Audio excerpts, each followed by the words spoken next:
it to her. Yep. Yeah, I see we've got BW DEADCAT and Smoke Clear out there. Hey guys. See that. They're getting ready for their show for Hyperdrive, right? Come on in and say hi. Hyperdrive.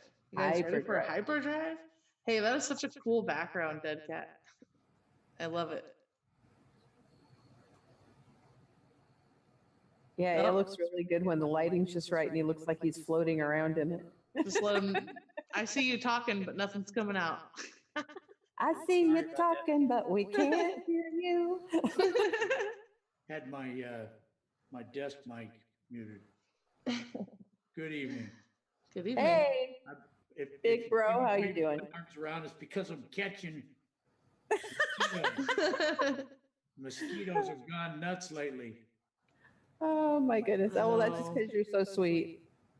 Actually, there's no mosquitoes there. It's just, I was talking to him earlier. It's going to be weird tonight, I think. We're going to let everybody know about that. That's cool. That's cool. I can relate, DEADCAT, since I remember I'm the female DEADCAT, right? And Sassy's the female Thumper. I don't know. I was listening to Straight Shooting this morning, and it sounded like they were more like the male Salty and Sassy. Hey, Uh-oh, who was salty? Yeah, we were here first, all right. Whatever, nice try, but we got seniority. Oh, I don't know. You're going to pull rank on us. Huh? You guys added the clapping between words and everything. Did you really? They did. It was cute. I laughed. I just want to know who was salty. Salty. Yeah, Black Mirror sent me this funny DM. Was the one that got salty this morning. He was the one that put in this morning. Uh-oh. Okay. Uh-oh, Thumper. Thumper! Awesome. All right. Well, Okay, we're just, and again, to all of Chris's audience out there, I just had a really nice conversation with her on the phone. And she is just pulling her hair out, trying to figure out what's going on, but her internet went completely down. Her phone is doing all kinds of weird stuff. It's just weird stuff is going on all over the place. So she wanted to tell everybody she's sorry, but when the Matrix attacks, sometimes you can't do anything about it. Yeah, well, she's up there in all those woods and everything. That's where the aliens like to hide out, you know. Oh, the Greys? Greys. The Greys are coming. I think these are the fake aliens from the deep state. Yeah. The ones that are going to crazy stuff happening for sure. Convince us are actually aliens, but no, it's the men in black are after her, huh? Uh-oh. Something. Thumper was telling me what she was having, and it's the same kind of stuff that's been happening to us once or twice on our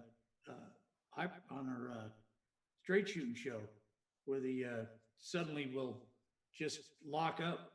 Yeah, Zoom locks up. You lose your connection to Zoom, and then it comes back just a few seconds later, and like nothing ever happened. It's some weird stuff going on. But when Comcast came out here yesterday, they got me from like 11 megabytes download to like 170 megabytes download, which is where I should be. Right. And but they had to leave a new modem behind. But the guy that came out was really cool, and I was actually showing him what we do here, showing him the channel, and he was we may have a new audience member. Oh, cool! Awesome. Welcome, Comcast guy. Yeah, he's out there. All right, hey, I'm going to go fill my coffee cup, and I'll be right back, and we'll get things rolling here. All right, we'll harass DEADCAT while you're away. Yeah, we'll harass DEADCAT. We're good at that, aren't we? Yeah, we are. I'm up for some harassment. Yeah, he harasses right back. That's what makes it so much fun. Oh, so what do you guys got planned for tonight? Nothing. Absolutely nothing. No, actually, I called Thumper up he said he was going to call me at 9 o'clock And so about 20 after 10, I called him up and I says, well, okay, what are we going to do tonight? He said, well, I got a couple ideas. And, But they're a secret. what, you want to let me in on any of them? He said, so we went through a few ideas. We got some stuff. We have stuff. Oh, who me wants to know about space pickles? Space pickles? Space pickles, yes. Did you put them in your pocket and have them on the floor? I don't want to play that because Thumper's going to come on and be like, that's 2 minutes of my life. I can't give back. Do they fly around in front of you and pretend not to be there? Maybe. I don't Should know. we just show them or what? No, I don't think so. You sure? Oh, Yeah. space pickles, you have to keep them in the jar. Keep the lid on tight because if they get out, they run all over the place. They're slippery. And if you've ever had a problem with space pickles, you don't want to. You don't want Okay, I'll These go are for one in the different pocket and on the pickles, floor, huh? But these are different pickles, though. Well, that's what I mean. They're slippery, they're slimy, and they get into things. We can't have that. Yeah. Well, you guys are 1 minute into hyperdrive and we're still hanging out. So I'm going to say good night and over to you guys. Yep. Good night, gals. Good. I've been listening to you for a while. You did good. Thanks, guys. I agree. Yeah, good show. Well, night, Sassy. See you tomorrow. Good night. We'll see you tomorrow. Yeah. All right. Thank you, live guys. chat. See ya. Have a good And show, Chris, guys. thanks you as well for giving her a hand and picking up the pace here. Yes, thank you, Roxy, too, by the way, because she's the one that Yeah. came Yeah, on right Roxy away. So. rocks. Yeah, Roxy rocks. and great she does. videos, Salty. Oh, thank you very much. Oh yeah. Did you see Roxy's video that she made? Her intro? I think I missed that one. Oh, you got to catch it sometime. It's awesome. She made it on her own. Cool. Well, stick around and watch have you seen our hyperdrive video? No, but I want to see it. Oh, stick around. You got to see it. All right. I'll see you. Okay. Let's see you guys this weekend. Love ya. We'll get around to playing it in the first 30 minutes. No. All right. I'll be waiting. All right. Have a good show, guys. All right. Over to you. Mr. Deadcat, how you doing tonight? I am doing well. How about you, brother? I am just having a ball. I was having a nap, and then I got a call from Chris, and oh, my internet's down, everything's down, I can't get on. So that's how the latter part of my evening up to now has gone. So, but I did get some dinner, and so I'm well fed, and hopefully I won't decide to take a nap during the show. Well, that's good. Probably to our benefit. Yeah, I think so. And I have the recorder going, so we've got the show being recorded right now. Oh, cool. And as long as the laptop does its job, we'll have the show recorded for everybody, and we'll get it loaded up onto YouTube as soon as possible. So there you go. That's the status report as of now. Good evening, live chat. How's everybody out there? I see Roxy and Tetsuyama 511. How you doing? And oh, look, somebody by the name of BW Deadcat's out there. Muscular Butcher out there. Hey, how you doing? Lori Q, how you doing? Wishful Thinking, good to see you there. All right, got the whole gang here. That's awesome. Tweet your friends. Tell them to join us. Let's get some more people in here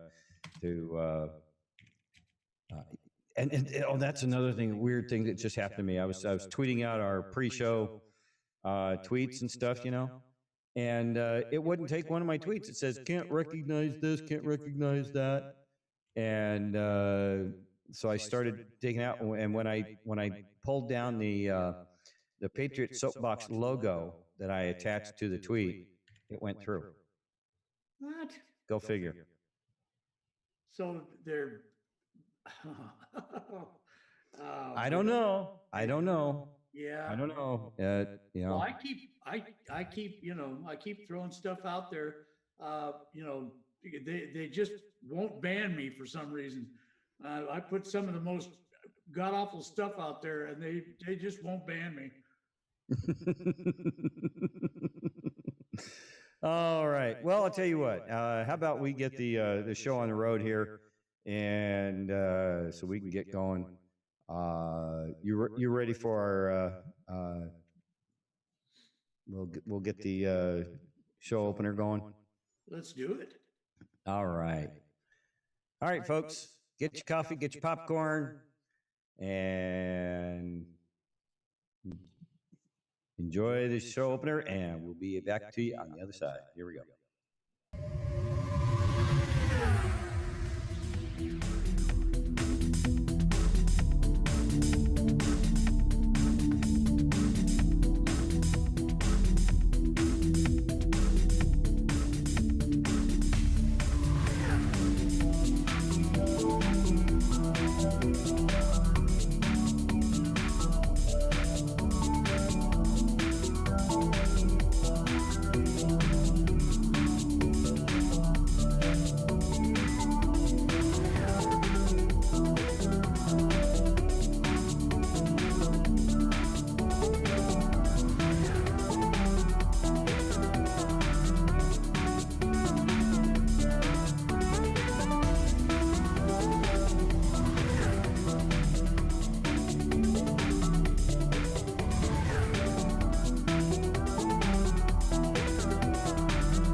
All right, and we're back.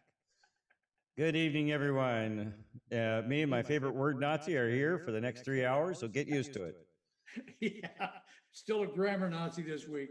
Yeah. That may change soon. Don't know. Oh, yeah. So, thank you, Shelly. Shelly Capelli's out there. Love that. Yeah. Oh, we had a really nice breakfast with Shelly and her friend Lynn, and and their space Force patches are in the mail. Got them in the mail this evening. Well, yeah, they'll go out when the mailman comes by the office tomorrow and picks them up. But anyway. No, I sent a few of the Space Force patches out there to some folks. We only got a couple of left, and we got to put holes in a couple of them, and I get one, and you get one, at least. But we got to send the ones with the holes back to Mr. Purple Tie, because we promised we would. Yeah. There's two to put holes in, and then there's at least one for you and one for me. And after that, we're going to be kind of shy on those things. Yeah. Oh, Child of the King's out there. Ah, very cool. Hello, Child of the King Q Army. How are you doing this evening? It's some late hours for you. You're in Montana. That makes you, let's see, it's just after midnight. Yes, it is. Yeah. Heck. Nice to have you here. And so what's that? She says she's hitting the sheets. Hitting the sheets. What'd they do to you?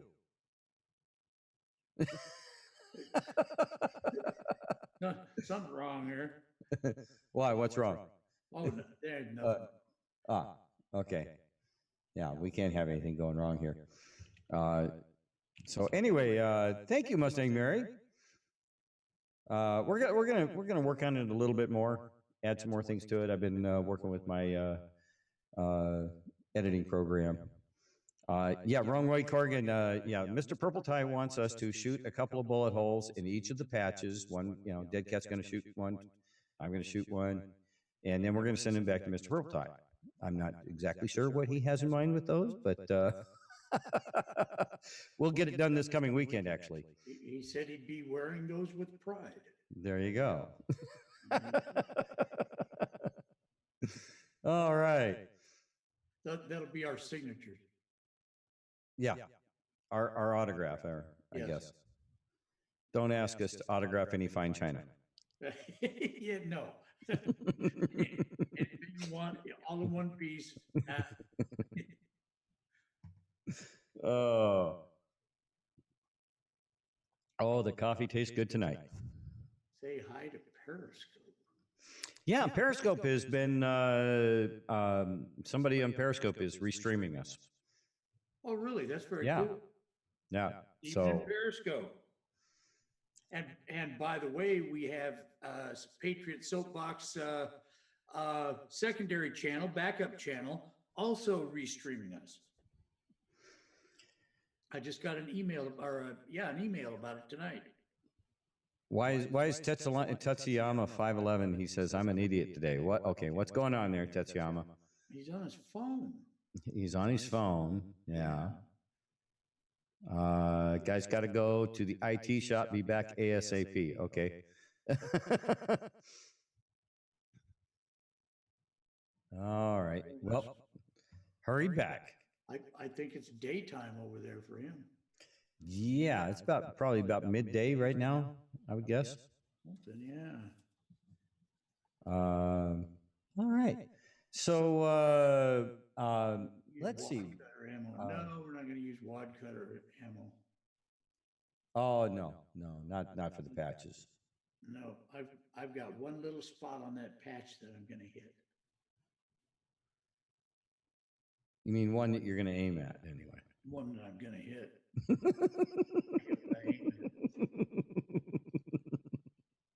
You know better than that. No, you hit what you aim at. I'm just giving you a hard time. He's actually pretty good with that that rifle of his. All right. Well, let me try to. Let's see. I got to find this thing here. Come on. And because we read it on the show this morning. Oh yeah, the rods of God. Mm-hmm. I've actually, hang on just a minute. You know what? I've got some math that I did on the rods of God. Really? Yeah. Yeah. See if you can find that. Let me see if I can hunt that stuff down. Now, you guys out there in live chat, you know what do you know what the rods of gods are? You know what that system is?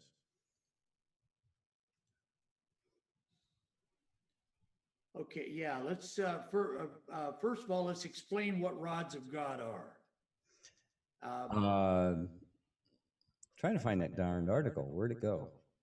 I've got it. If you hold on a second, let me hunt it. I thought I saved it in my. Well, you gave it to me. Thing here. I believe you gave it to me this morning, and that would have been in our. Hold on here. But a little bit of background on what rods of God are. They are 20-foot long. Well, the theory was when they put this idea together, and I don't know how much they might have adhered to this, but the theory was that they were going to put a satellite into space that would have a kind of a cylinder of these different rods of these 20-foot long by 1 foot diameter telephone pole size rods of pure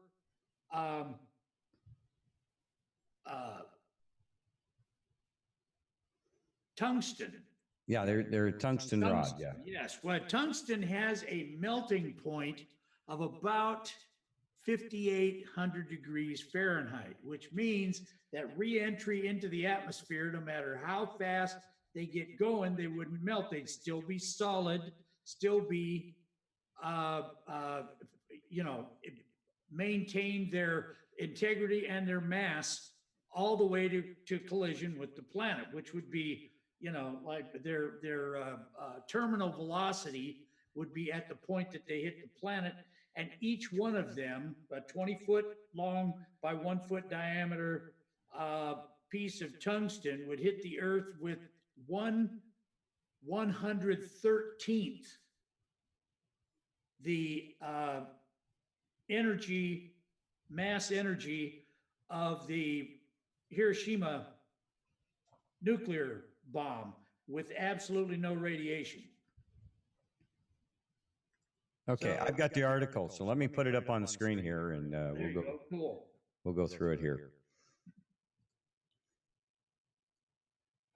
Okay. The Air Force's rods from God could hit with the force of a nuclear weapon, but with no fallout.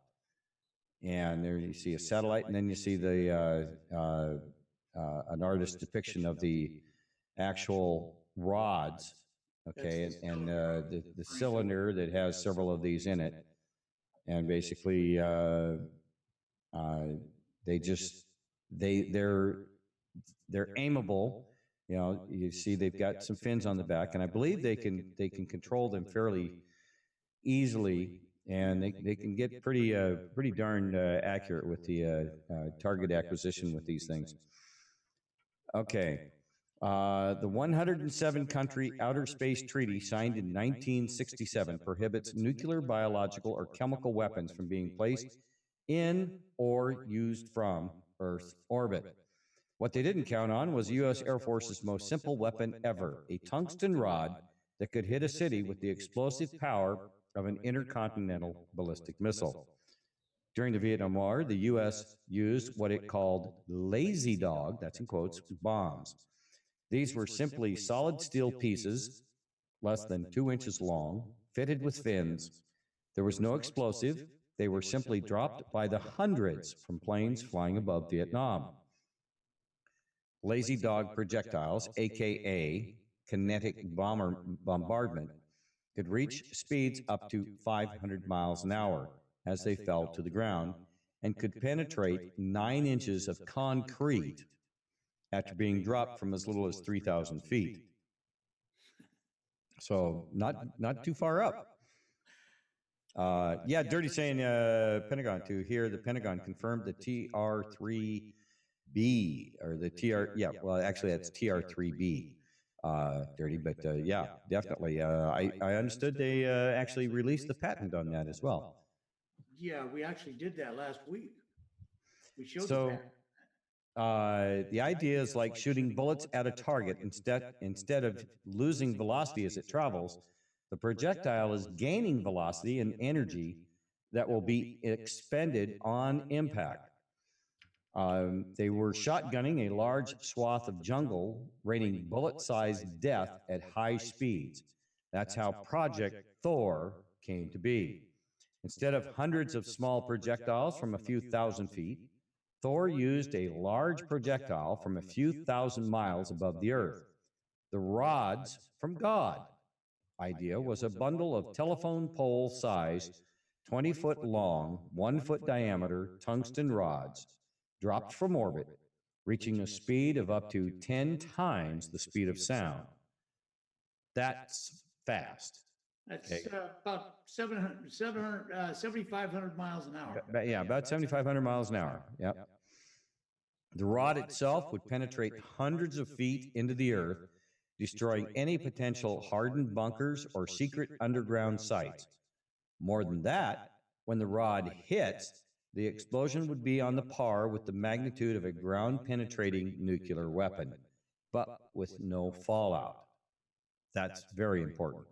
Not to mention just the sheer nuclear explosion has some really nasty side effects that Long lasting.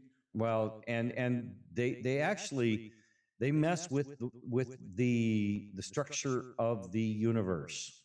Yes, they do.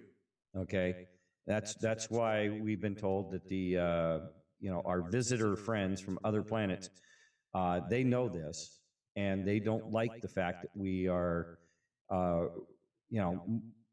been holding each other at as hostage with these weapons, because they are very, very bad for the universe, not just the planet, but for the universe. Such a weapon could destroy a target with 15 minutes notice. And that's the other thing. They come from up above.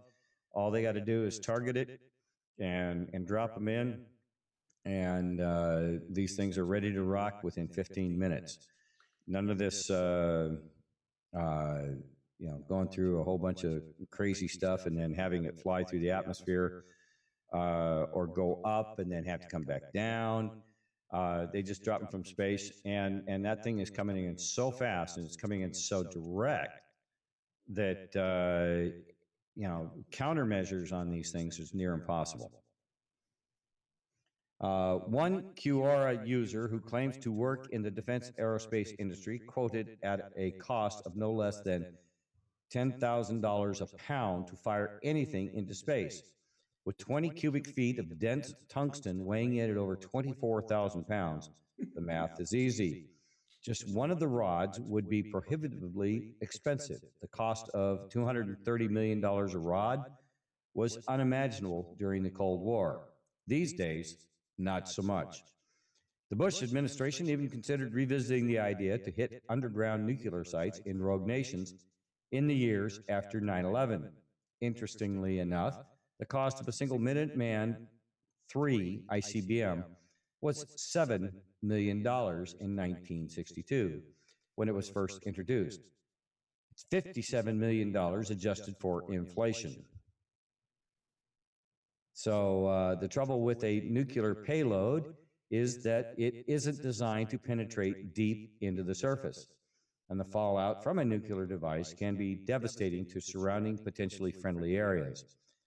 A core takeaway from the concept of weapons like Project Thor is that hypersonic weapons pack a significant punch and may be the future of global warfare. Yeah, that's quite an interesting little deal there.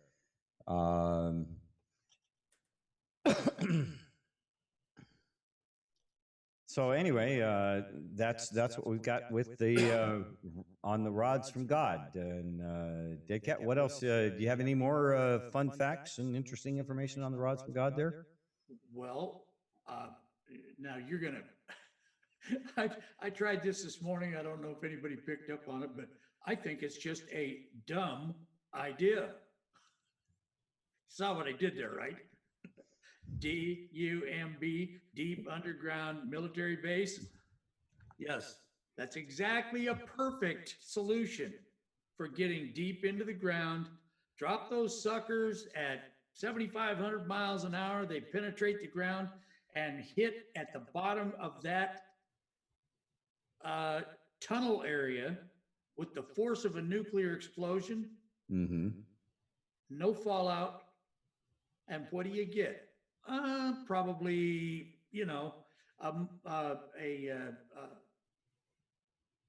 an earthquake-like event. Oh, yeah. Maybe a tired mountain. Mm-hmm. Or maybe a coincidental earthquake whose epicenter was right where an Iranian nuclear site was. Just happened to be exactly at that spot. What a coincidence. Yeah. And something like that coming in, unless you're watching that thing re-enter the atmosphere, I'm sure it comes in kind of like a meteor, but it's coming straight down. So it's not streaking across the sky. I mean, that sucker's pretty much coming straight down at 7,500 miles an hour. That's just that's wacky speed, man.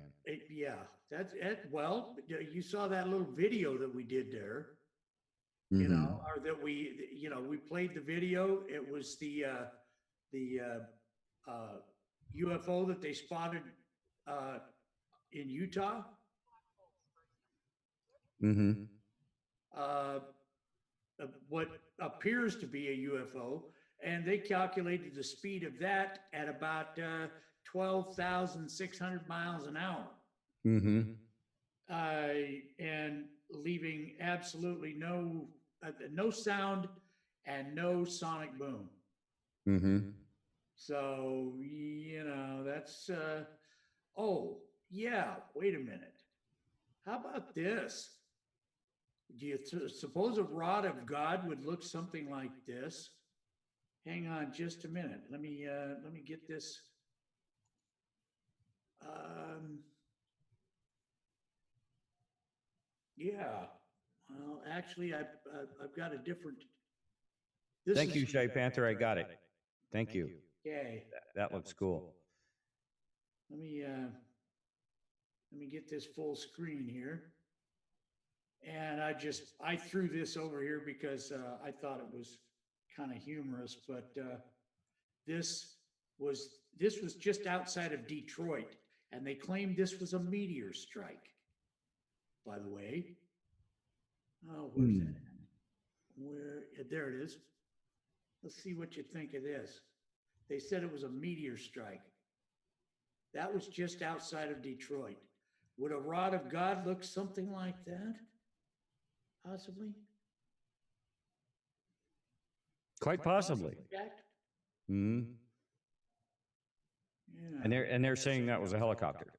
No, I said it was a helicopter because it was Oh. kind of humorous there, because that they called that. Well, let's see if I can. Oh, right. Yeah. Yeah. There's the Yeah. helicopter. Yeah. The helicopter. Yeah, yeah. There you Funniest go. looking helicopter I've This ever one seen. was coming in, not going out. So, yeah. Very, very interesting. Yeah. Hey, Shy Panther just dropped a couple of videos on me here. Well, actually, one. Yeah, there's two videos here, and they are from China, and the question is uh, did they have a visit from a rod from God? Hmm. Let's take a look at this and see what is going on here. Okay. So let me get it set up here. We'll put it in the share. And here we go. Take a look at this. Okay, we'll go through this thing here. Here it goes.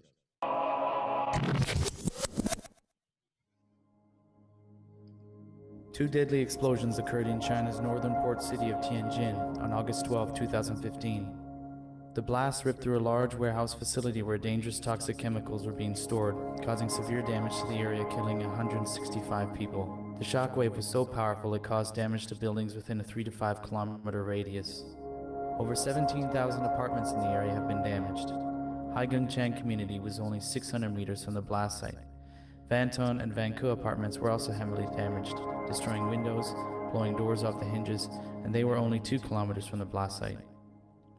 Now, almost a month after the blast, the crater caused by the explosion has been drained of its polluted water.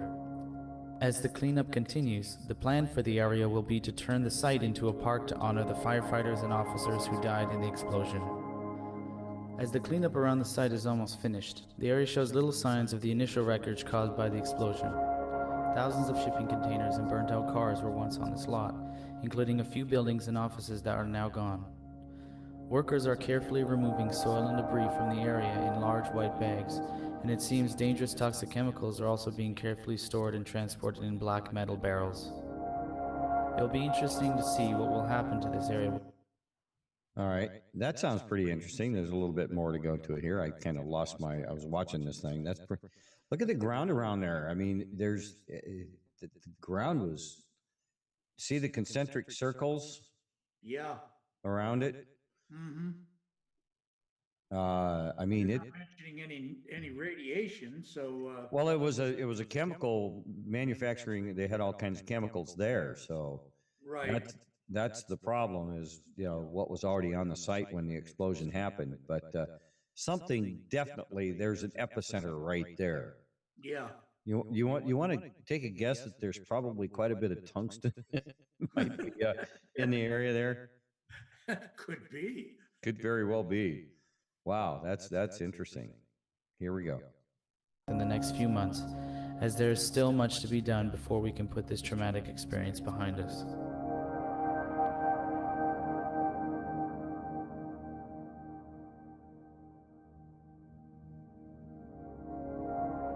Look at the damage to these apartments. See the wood on the windows?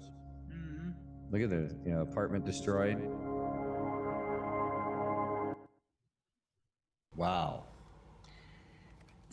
Okay, we'll get smiley face off the scene there. She looks sincere. Of course she does. Yeah. And there's another video here, so let's I'll get that up here. Yeah, be careful about the time. Yeah, I'll have to do. It happens. Okay. Oh, I got him. You got one of your I got one of your imaginary friends. Yeah, that fake mosquito. Yeah. Yeah. Yeah, that fake mosquito is smeared all over one corner of my screen now. Oh, isn't that wonderful? Yeah. All right. Now this is a little bit longer video, and I'll be a little more conscientious about the 27-second time frame here. Let me get my my timer going here, so that we don't get any. And by the way, before we go into the second video there, I watched a video, and I don't know if I sent it to you or not, but I watched a video today, and they did 23 nuclear tests out in the South Pacific on 23 different islands during the the 50s when they were doing their hydrogen bomb tests. Oh yeah. The theory was that they were not testing the explosions per se. They were actually trying to crack open a door, similar to the crack in space created by Christ when he passed over and resurrected. They were trying to do that with a nuclear explosion. That was the theory in the video. I'll send you the video, and I'll put the video actually out there in link form to you guys too, so you can look at it. I thought it was quite interesting. That is interesting. Yeah. All right. Are you ready for the video? Yeah, go ahead. All right, let's get this thing rolling here.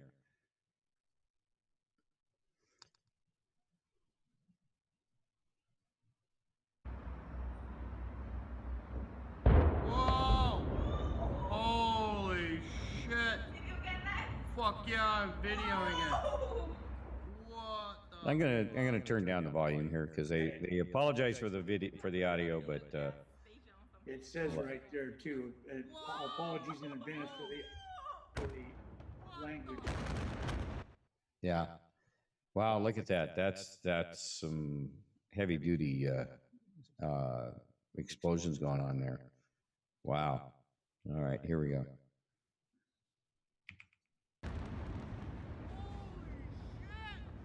I'd be saying that too.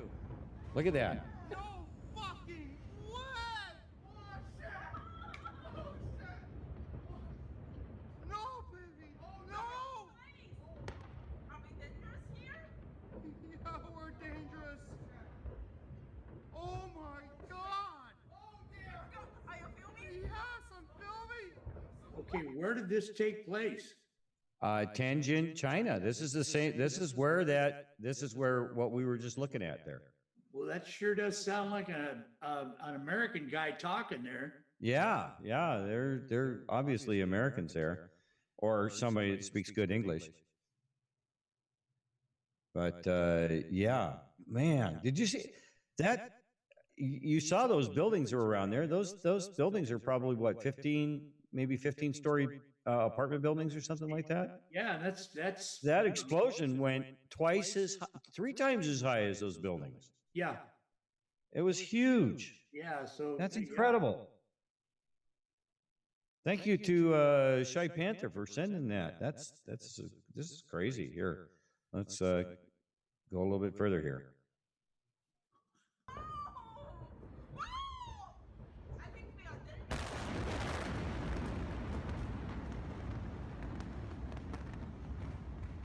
Oh man. Let's go! Let's go down! Let's go! Come on! Oh shit! Holy shit!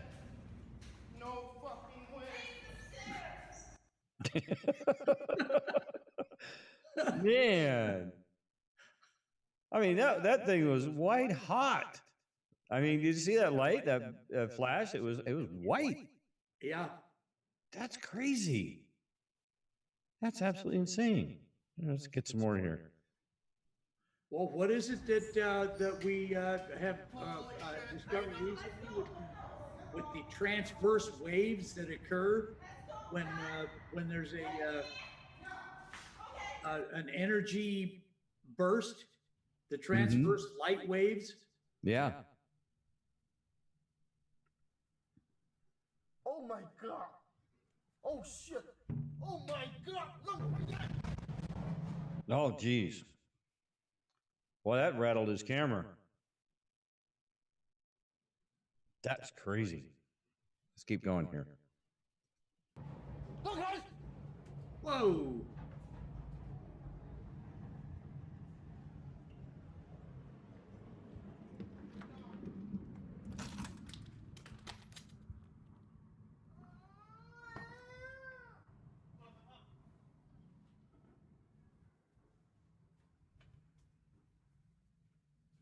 Oh my god! 这下严重了。 Jeez. Okay, here we go. 走开！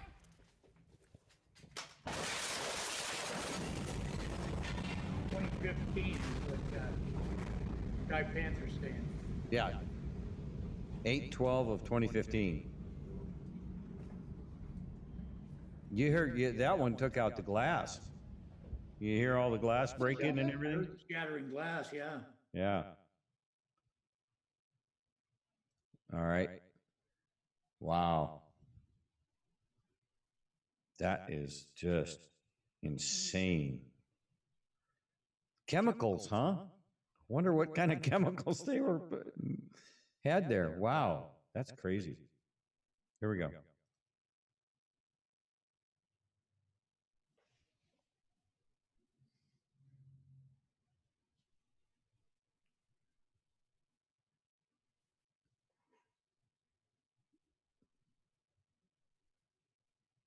Jeez.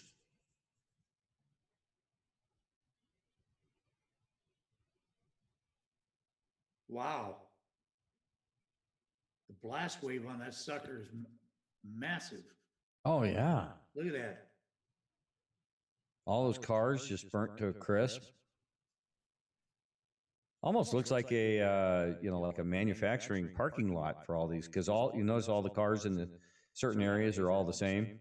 The way they're all stacked up, yeah. Yeah. All right, here we go.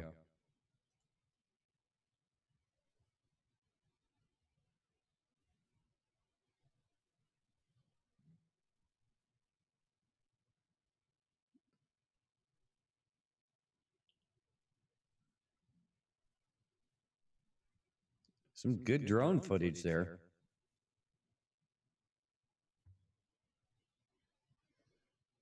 Yeah, I wonder what was in those containers. They burned pretty good, didn't they? Yeah. Yeah. What do you suppose okay, I guess we can speculate on what the purpose was, since it coincidentally took out a chemical factory. What kind of chemicals was it that, Something that goes boom really big. A lot, yeah. Yeah. Very interesting.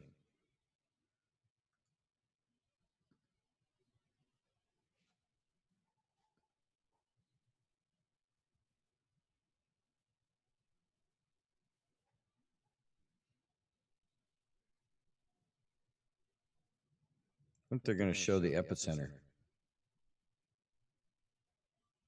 It might be where we're. Oh, there it is. There.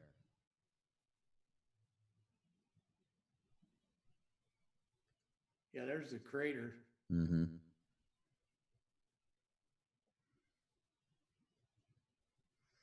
Okay, here.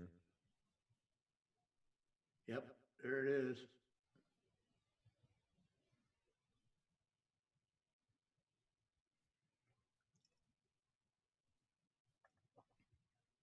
Look at that big pile right there. They didn't. I'm pretty sure they didn't stack it like that. Not intentionally, anyway. No. Jeez. That's amazing. That is absolutely incredible. All right, we'll play it to the end here.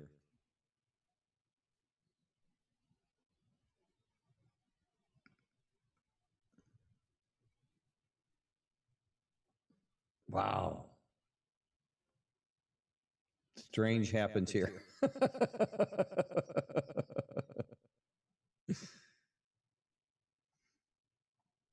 Oh, they got another video here. Let's see what this one says.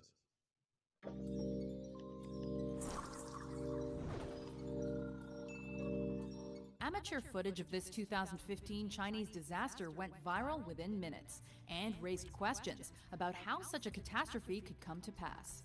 Welcome to Watch Mojo News, the weekly series where we break down news stories that might be on your radar. All right, I'm going to stop it here, and then we'll just kind of cover this a little bit more. All right, here we go. In this installment, we're counting down 10 crucial facts you should know about the Tianjin explosion. Number 10. Where did the Tianjin explosion happen? Tianjin is a port city bordering the Hebei province and Beijing municipality in China. Its urban population is the 4th largest in the country, behind cities like Guangzhou, Shanghai, and Beijing itself. And it's considered one of China's most rapidly advancing areas for industrial and financial activity. Now, didn't Tianjin have something to do with some of our politicians that have been going over to China? That wouldn't be Di-Fi, would it? The name sounds familiar. Mm-hmm. The name sounds vaguely familiar. Her husband has quite a few financial holdings involved in an area in China, and I think that's the city. Suspiciously odd. With about 285 Fortune 500 companies set up in Tianjin's Binhai region. The August 12, 2015 explosion took place in a building owned by Tianjin Dongzhou Port Ruihai International Logistics in an area reportedly used to store dangerous and chemical goods. Early suggestions said that the two separate blasts occurred following a series of chemical reactions, most likely exacerbated by the presence of water on. Yeah, but what started those explosions? Well, we didn't see any streaks coming from the sky, but it's well, you don't see that at first. They, I have a question. How did the person taking this video know to aim that direction at that particular time? They heard a bang. Maybe. They had a cell phone handy. I don't know. Number 9. What has been the death toll? The trouble began with an earlier initial blaze, on which it's believed firefighters were using water hoses in an attempt to prevent further damage. However, the chemical compound calcium carbide is also believed to have been stored at the location, which reacts dangerously with water and likely caused the first explosion. From there, a second ammonium nitrate detonation was triggered. The death toll continued. Now, ammonium nitrate, That's fertilizer. yeah. Yeah, that's that mixed with diesel makes a vicious bomb. Yeah. That's the claim that they said that took out the most of the Murrah building in Oklahoma City. Well, that's what they say. That's what they said. Yes. Yeah. No, but Not necessarily. It does make a serious boom. Yeah. But we've also heard that the Murrah building, was also wired up for additional explosions because the way that building, the way that building, and not all of the planted explosives went off, is what I've heard too. Right, and they had to hurry in there and get the ones that didn't blow. Yeah. Nobody would find them. Yeah. Here we go. Continued to rise following the incident, but official figures had the number of dead at 114 as of August 17, 2015, with close to another 100 people still missing. Large amounts of the missing or deceased are firefighters who had been attending to the scene. More than 720 people were initially taken to hospital with injuries, with the numbers rising by the day. Number 8. How did this affect the city of Tianjin? Well, let's keep going here. The first blast had a power equivalent to 3 tons of TNT detonating, while the second explosion was equivalent to 21 tons. An evacuation was issued within 2 miles of the site. Damage from the blast was felt several miles from its center, and the second fireball was so big it was actually visible to satellites orbiting Earth. Apart from the human casualties and injuries, the blasts occurring within an industrial epicenter have caused untold devastation to local and Thanks. Oh man. That looks like like it used to be a parking garage. Mm-hmm. Well, have you ever seen the pictures of that? What was it? A fireworks factory down in I think it was in Nevada, and for some reason there's a picture of the blast from like a mountain several miles away, and you can actually see the blast wave because it's out on this very desolate area, out and away from everything. Good thing for it, because this thing, I mean, the blast wave, you could literally see the ripple in the air as the blast wave from that thing came out of it. Have you ever seen that video? I have never seen that. If one of you guys out there on YouTube, if somebody knows of what we're talking about, if you can bring that up, that'd be very cool. Oh man, I'll tell you what, that is incredible. Because I mean, that's because you're talking gunpowder and all kinds of special explosive used in fireworks. I believe it was a fireworks factory though. Yep. It might have been in Utah too. I'm not sure. It's in the desert Southwest though. Yep. Oh. They use a lot of powdered magnesium in. Oh yeah. Okay, here we go. International businesses and factories. In one instance, car manufacturer Renault saw around 1,500 of its cars irreparably torched in an instant. Number 7. Were there lax safety standards? Early indications suggested that the safety standards in place were lower than they should have been, and that authorities had been aware of chemical storage inadequacies. Reports emerged that city officials had met with Roy-High Now keep going here. recently to discuss tightening regulations, an issue especially with small and medium businesses where procedures are outdated. Major criticism focused on the fact that a building housing chemicals as potentially dangerous and hazardous as these should not have been situated within such close proximity to main roads, office blocks, and housing developments. Another concern related to the apparent inability of Chinese industrial workers to complain to managers and superiors. good old Chinese communist efficiency there. Yeah. Yeah. And you know, the love for life and concern for the workers. And, Yeah. all Well, those- you know, for all those folks out there that might be listening that think communism is a good thing, you know, not so much. Okay, here we go. Whenever a problem or potential danger has been identified. Number 6. Has this happened in other cities before? For all of the apparent inadequacies in China, however, this is not the first time something like this has happened, and North America itself has a troubling recent history. On July 6, 2013, a massive explosion occurred in Quebec, Canada, after a freight train carrying Bakken Formation crude oil ran out of control, crashing into the downtown area. Okay, here we go. Of Lac Mégantic. 42 people were confirmed dead, with 5 more missing and presumed dead, and all but 3 buildings in the town center either destroyed on impact or subsequently demolished due to contamination. It was the deadliest non-passenger train crash to ever occur in Canada. Number 5. Has this happened in other cities before? Part 2. On March 23, 2005, another massive explosion occurred in If they're going down these explosions, that one I was talking about might be on here. We'll see. Maybe.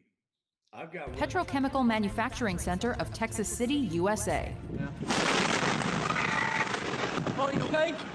Dad? You okay? Dad, I can't hear. At the time of the accident, BP's Texas City refinery was the 3rd biggest of its type in the U.S. However, the road towards the company's eventual 2013 sale of the plant was laid when a hydrocarbon vapor cloud combusted after coming into contact with some form of ignition source, presumably a powered vehicle engine. The explosion killed 15 site workers and injured more than 170 others. Various investigation reports into the disaster identified inadequate safety and organization. Yeah. A hydrocarbon cloud. Right. Oh. Yeah. Uh, I don't know. You know, given all this stuff that we you know, look into all the time, well, you know, anytime something like this happened, you know, our gas prices spiked, you know, oh yeah, incredibly high. absolutely. You They're know, talking about you know, if we actually have a conflagration with Iran, and I don't believe that's going to happen, but if we do have a conflagration with Iran, we can watch our fuel prices go up a multiple of 4 overnight. We're talking. well, that's the threat. $3 a gallon to $12 a gallon. That's the threat. That's the threat. That's the Yeah. fear porn. That's Yeah, the fear porn. prices coming down. Yep. Right. Yeah, that's how they keep everybody in a tizzy. All right. That's right. Yeah, Let's get keep going everybody here. worried about whether or not they can actually make it to work tomorrow. Yep. All right, here we go. Standards. Number 4. What has been the state's reaction? In truth, the Tianjin explosion proved to be an exceptionally difficult news story to follow, mainly because of how hard it can be to obtain official information from China itself. As of mid-August 2015, the international community remained unsure of exactly how the explosions were triggered and exactly which chemicals might have been involved. It was thought You might just say they still have no idea because the official story may not have anything to do with what the true story is. Yep. So just shrug your shoulders and go, I don't know. Might have been a tired mountain. Yeah, really. Okay, here we go. the aforementioned calcium carbide was stored in Tianjin, and it was also believed that sodium cyanide was kept at the port, another deadly chemical when humans are exposed to it. However, with so few hard facts coming out of China, it was not only difficult to assess the explosion itself, but also to assess any long-term problems for Tianjin and its population. There are suggestions as well that the state itself was more closely related to the mismanagement of Tianjin. Interesting. That's very, very, very interesting. Don't you think so, Mr. BW DEADCAT? As they say on the chants, interdasting. Yeah. Yes. Report promoting accusations of concealment from both inside and outside of China. Number 3, what are the safety standards in China? Historically, China doesn't possess a healthy record when it comes to standards of safety for its people.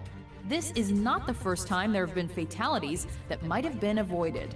In 2011, over 75,000 people died in China because of work-related injuries, while road accidents... You see the guy arc welding there with no face shield, no protective clothing, and the guy working with him, no protective clothing at all. Yeah. I forgot to look. Were they wearing real shoes or were they wearing flip-flops?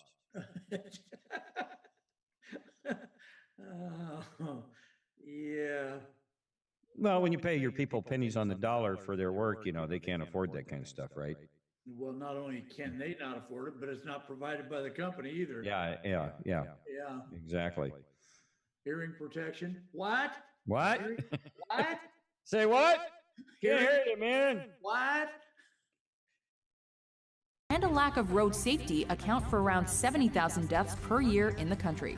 In fact, in August 2014, just a little over 1 year before the Tianjin disaster, dozens of people were killed and hundreds were injured following an explosion at a wheel polishing plant in Jiangsu province.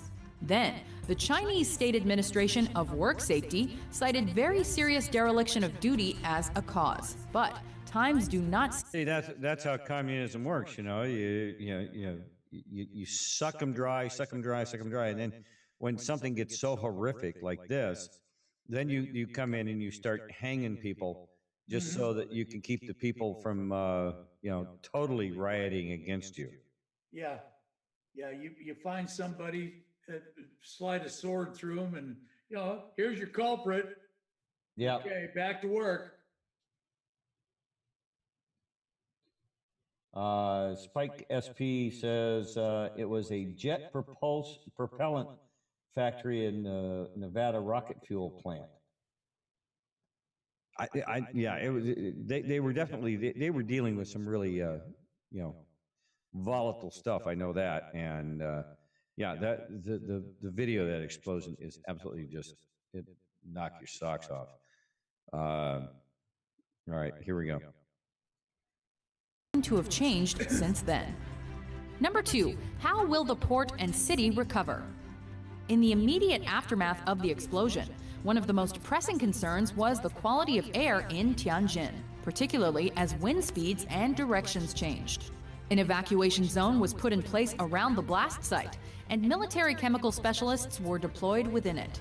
Chinese officials assured that, though the air was toxic at the time, it served no threat to the population. Okay, keep going here. Did you notice Outside of the evacuation area, the public outcry over the disaster, however, was significant.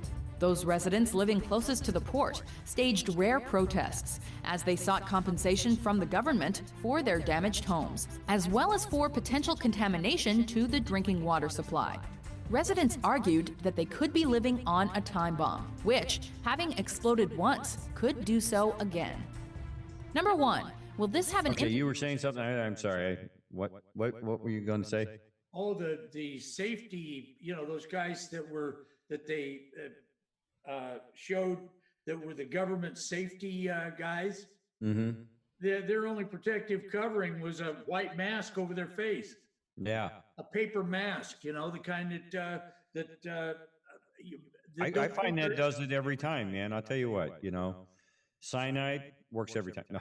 Oh yeah, that's a filtration for cyanide. That's right. Yeah. That doesn't go through that paper. No. Oh boy. Yeah. Communism, folks. Always good stuff. Impact on China's future.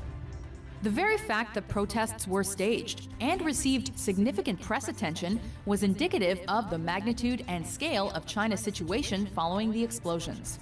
The fear was that the Tianjin disaster would quickly fade into the country's history as just another deadly explosion. However, the hope was that the tragedy could be construed as a watershed moment. The shocking footage of each blast was seen the world. Those blasts were just crazy. Wow. Yeah, look at the size of those buildings, and it's Like dwarfing towering them. over the buildings. Yeah. Over, and was therefore perhaps less likely to be forgotten. With questions fired at the Chinese government from Tianjin residents themselves, as well as from outside of China, answers and action were necessary and unavoidable. Should a similar disaster occur in the future, the criticism will only come again, but it will come with even greater strength. Did these facts get you thinking? To vote for which news story is covered next, head over to WatchMojo. Okay, it looks like we're down to the end of here. So, wow. That's crazy. You know, we had in Portland back in the late 90s, I think, or it might have been, no, it was, it was the late 90s. There was a rail car, a tank car full of LPG, liquid petroleum gas, that ignited at the rail yard on Swan Island, which is a big, it's actually a man-made island. It's where they just backfilled a chunk of the river and created this flat area there that they then started calling Swan Island. And this thing ignited, exploded, and amazingly, no one was killed. But it knocked windows out of houses around this basin 5 miles away.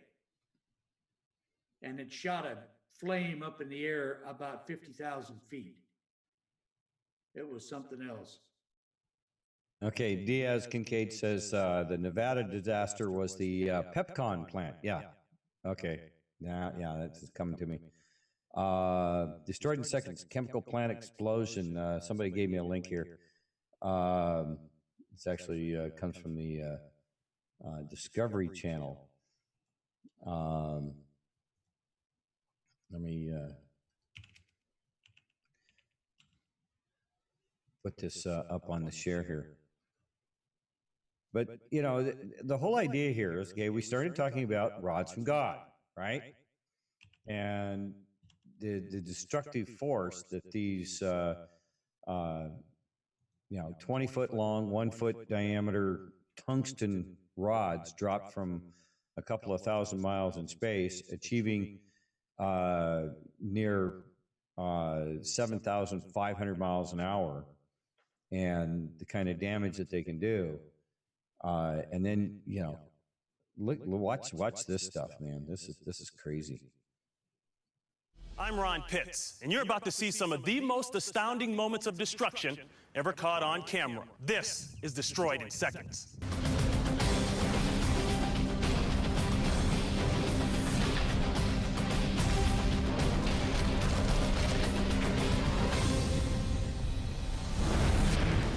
They make a jet propellant. It's a chemical. Really? In the town of Henderson, Nevada, a chemical... Okay. South Las Vegas. Yeah, South Las Vegas. Yeah, Henderson. Yeah. All right, here we go. Fire has ignited at the rocket fuel manufacturing plant, Pepcon. Oh my God. I hope nobody's hurt. With every second that passes, the fire grows. Oh, somebody hurt in that, Russ. What they don't know is that the inferno now threatens a storage area where 6 million pounds of the rocket fuel is held.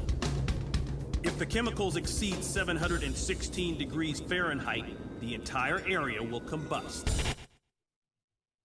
And it does. Yeah. Okay, here we go. Then, the unforgettable.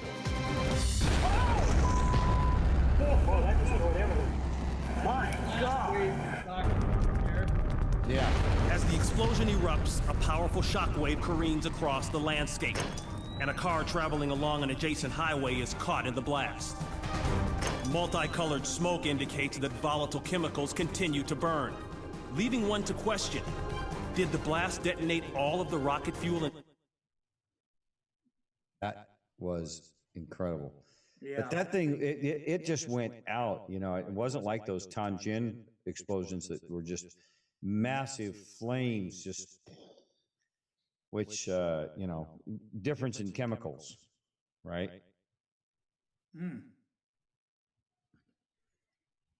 Inside the plant?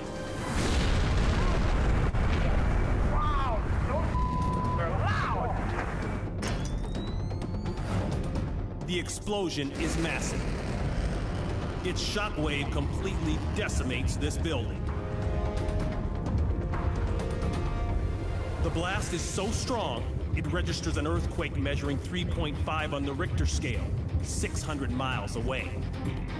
Whoa, that's almost nuclear in size, isn't it? Oh, yeah. Yeah. Do you think maybe they were making special fuels for like Area 51 or Groom Lake or any one of those areas? That could very well be. If that's, you know, if that's not nuclear, I don't know.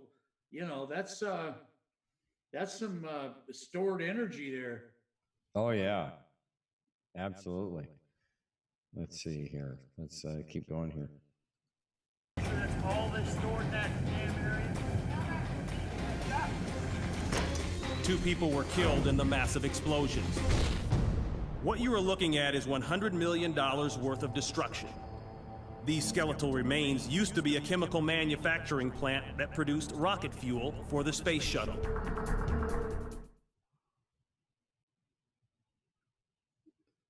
Okay.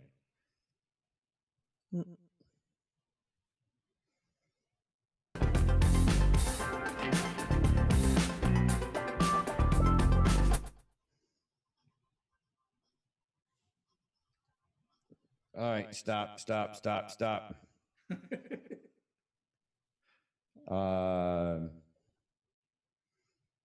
Matthew Mayo says, how do you allow a witness to be a part of the defendant's counsel?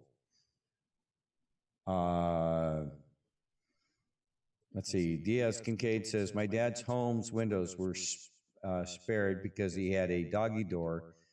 Everything else had their everyone else nearby had their windows shattered. So probably from the pressure differential. Yeah. Yeah, everything that was closed up would have been what is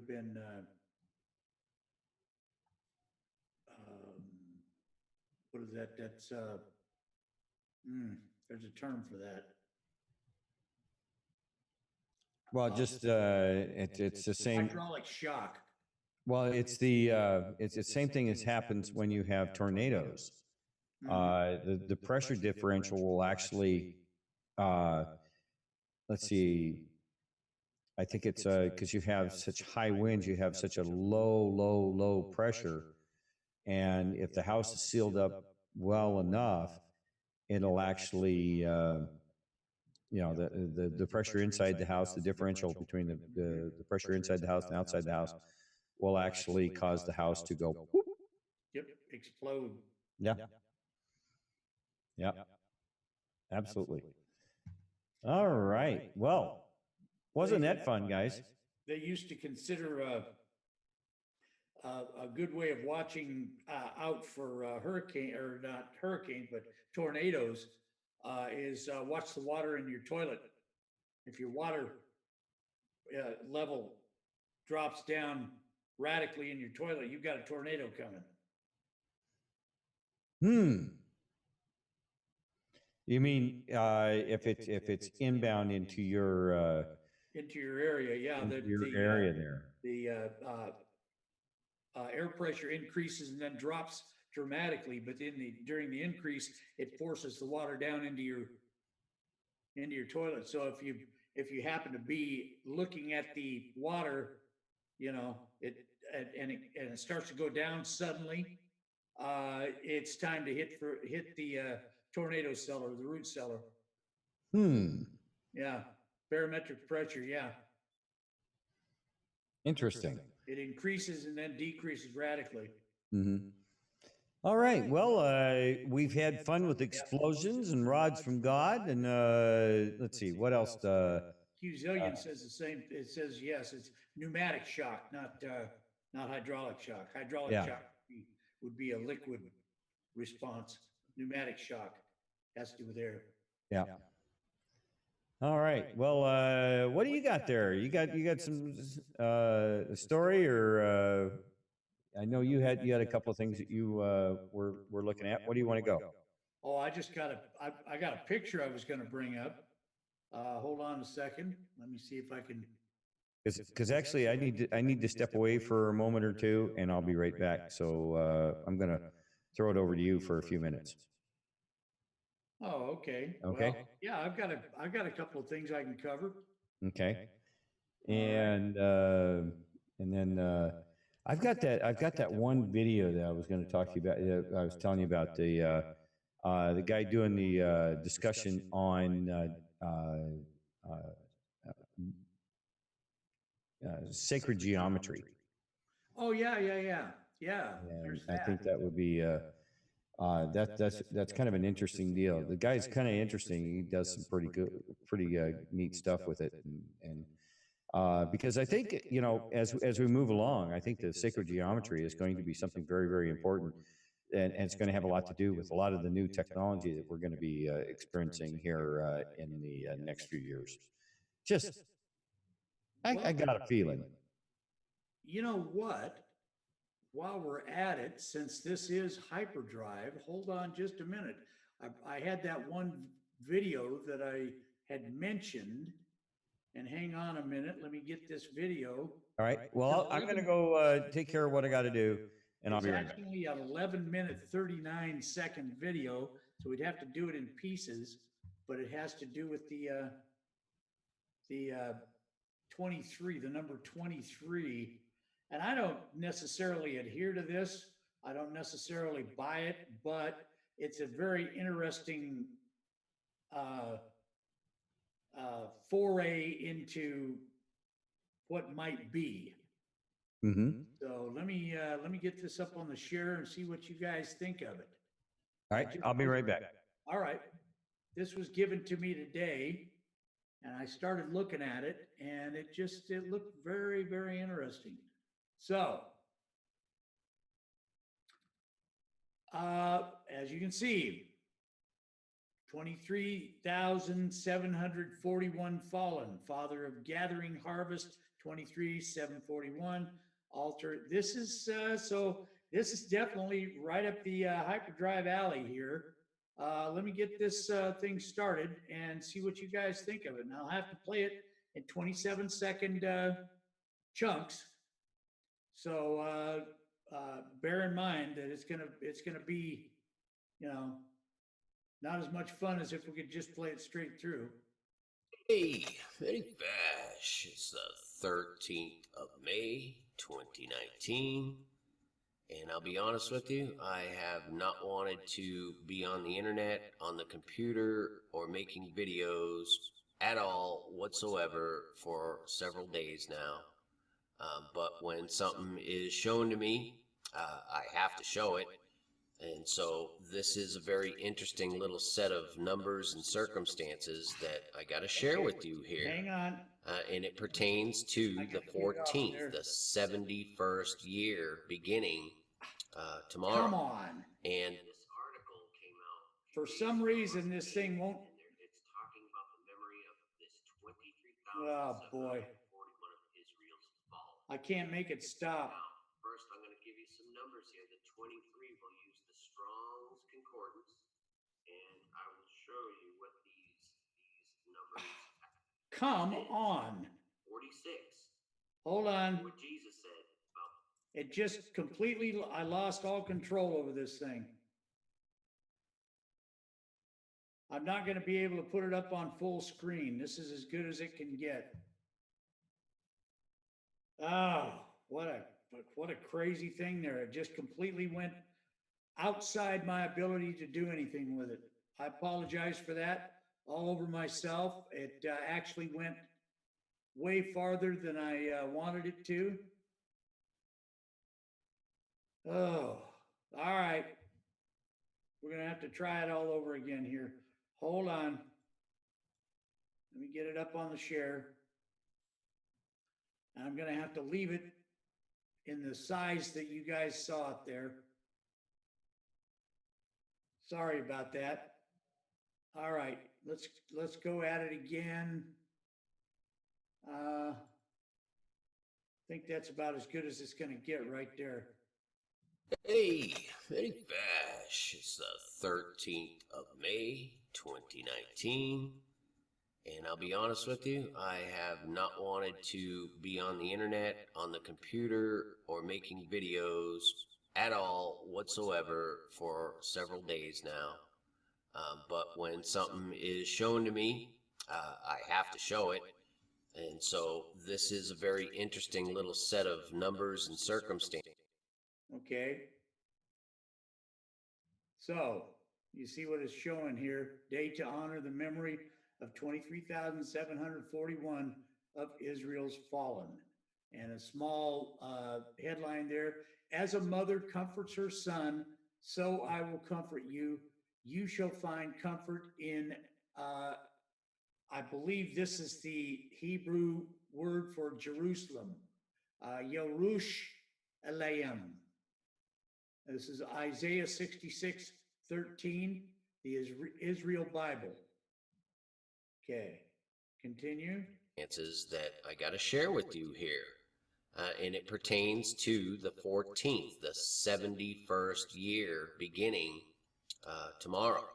And this article came out a few days ago on the 8th, and it's talking about the memory of this 23,741 of Israel's fallen, okay? Now, first I'm going to give you some numbers here. The 23 will use the Strong's Concordance, and okay. So you see there's going to be a lot of numbers involved in this. A lot of these numbers here, and I believe that's the Hebrew gematria is what we're looking at here.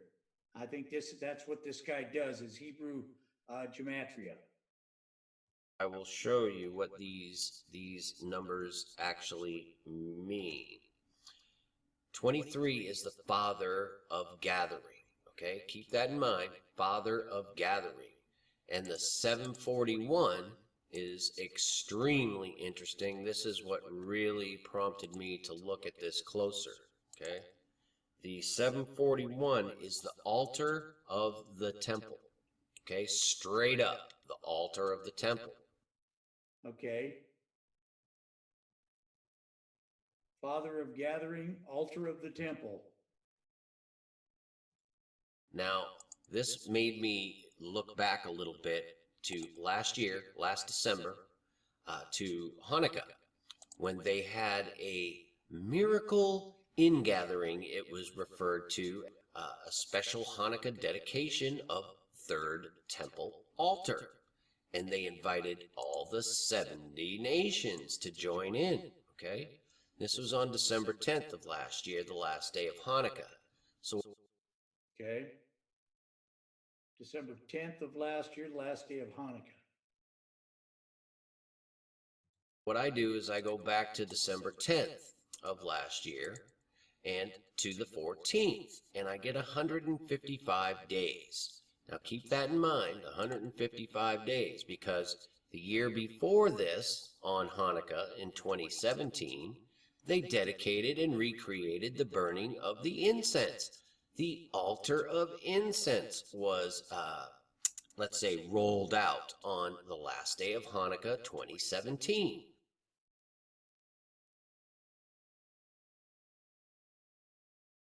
Okay. Which fell on Tuesday, the 19th of December. We go back to the 19th of December 2017, we get 511 days to May 14th. 155, 511. What do you think the chances of this being the case here? that it be an exact 666, all of them pertaining to the altars of the temple, and this happens to be the exact number for the altar of the temple. Okay, so the next thing I was led to do was literally go back in time 23,741 days. And this is kind of mind-blowing because I think the odds of this are slim to none, but nonetheless, there it is. May 14th, 1950. Okay. Now, I'm going to try this, back it up just a few seconds here so we can start what he says here. Slim to none, but nonetheless, there it is. May 14th, 1954. Now, there were a lot of things going on then, just like there are now, but one of the primary things that was going on was there was a coup d'etat in Iran, and Mossadegh was overthrown in 53, and when the new guy, Zaidi, took over and the pro-Shah government was put in place. And way back then is a big, huge reason as to why. Okay. The Shah of Iran. Everybody here is aware of the controversy surrounding 1979 coup that removed the Shah of Iran, right? CIA. Hey, the CIA's involved. What a surprise. We're seeing the problems we see now with Iran. And let's not forget the Iran hostage situation back in 1979, okay, 40 years ago this year, where they had 52 hostages for 444 days, equaling 1 year, 2 months, 2 weeks, and 2 days. Very, very interesting, don't you think? But that's what was going on in 1954. Okay. So you guys still hanging in there on this? But another thing that was going on in 1954, which is mainly the reason why I'm even putting this video up, on the same day, technically, the United States was performing atmospheric nuclear tests at Enwetak, which is also known as Bikini Atoll, which consists of 23 islands. Ironically enough, 23,000 days ago. Now, the number of detonations they did, this is all Okay. 23 islands. Documented, you guys. They did 23 detonations during this operation at the 23 Bikini Atoll Islands. Go figure that one out, okay? So, what do we got here? The altar of the temple. The altar of the temple. Everywhere we go, right? The 666. All of this stuff. The 23. Okay. Altar of the temple. 741. And I'm telling you, this is one of those things that just continues on and on and on. But, I mean, I can only deal with so much. And remember last time I was talking to you guys, I was showing you how the sunrise on the 14th lines up perfectly to complete the unfinished pentagram in Washington, D.C. If we set our gauge on Washington Circle, I showed you that. Well, check this. Now, that's interesting, isn't it? That's quite a little bit. that's quite the collection. That's a TN decode there. This is a TN code. Yeah, this is similar. Very similar, yes. Yeah. Washington, D.C. If we set our gauge on Washington Circle, I showed you that. Well, check this out. I got this set to sunset on May 13th, tonight, at sunset in Washington, D.C. And this is just crazy. If we center our gauge on the White House, straight up New York Avenue is the sunrise, and straight down Pennsylvania Avenue is the sunset. And don't forget, Pennsylvania Avenue continues right down to the Capitol building. Okay. So, yeah, this is very reminiscent of what TN does. Where the dome is and the owl and all that fun stuff that we see there, right? Straight from the White House. I find that to be incredibly interesting, to say the least, that lines up perfectly at 20. Look at this. Tomorrow night sunset, and the sun sets at 20:12 in Washington, D.C. So, I don't know how else to put it. This is telling me that we're on the Okay. Wow. That's precipice of amazingly disrupting things happening, okay? To those in Christ, hallelujah. This is a clear indication that we are ending this period in this world where we don't belong. But I'll tell you what, if you're not in Christ, this is not going to bode well for you. The things we're seeing occurring are only going to get exponentially worse. Yeah, we've been saying that for a while, haven't we? well. Remember, the Q post, boom, and what did we decide to show tonight on Hyperdrive? Booms. Yeah. Once again, this is, believe it or not, folks out there in YouTube, none of this we do is scripted. I mean, we have our guests when they come on, it's kind of a scripted thing, but none of what we do when we're just winging it like we're doing tonight is scripted. This just all seems to come. It all just kind of fits together. It just kind of develops. Yeah. And we were actually talking, about 20 after 9, and Thumper had just gotten done, or was almost done talking to Chris, because Chris had been knocked off the internet. And I had called him, and he said he was about to call me after he got done there. And we discussed it a little bit. Well, how are we going to, what are we going to do for tonight's show? And he says, well, we've got some stuff, and we'll just kind of, we'll throw it out there, and we'll just see how, see how what it develops. See what develops. And so here we are. And this is really turning into some pretty amazing stuff here. Absolutely. Yeah. Never fails. Never fails. No, it's amazing. It really is just amazing. And you will not have the wherewithal to contemplate what I'm telling you. And that is, you need a Jesus Christ to be cleansed by the blood, his atoning, perfect blood. And this is just the only way you'll have any chance whatsoever. This is just the only way I know how to put it. Because this stuff is coming. And I believe it relates directly to a nuclear, yeah.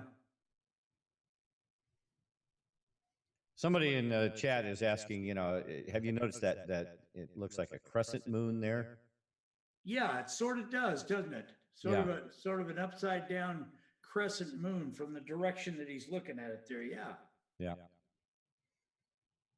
Yeah, good catch on that. I was looking at that, and I was wondering, what does that remind me of? And that's exactly what it looks like. By the way, MZ Sorry would like you to put the link for this up when you get done, because she says she would like to watch it a time or 2 or 3 or 4. Yeah, I actually put it out there a few times, but I'll put it up there again after I get done here. Okay, cool. Done. We're at 7:50, and there's about 4 more minutes left of it. So there's way, way, way too many things that have just been put right before me that, as usual, I can only give you what I understand. But this cannot be dismissed. It just simply can't. Did you see that? 23,741 days ago. Right. And they brought up the number 23,741 Israelis had perished. And the 23,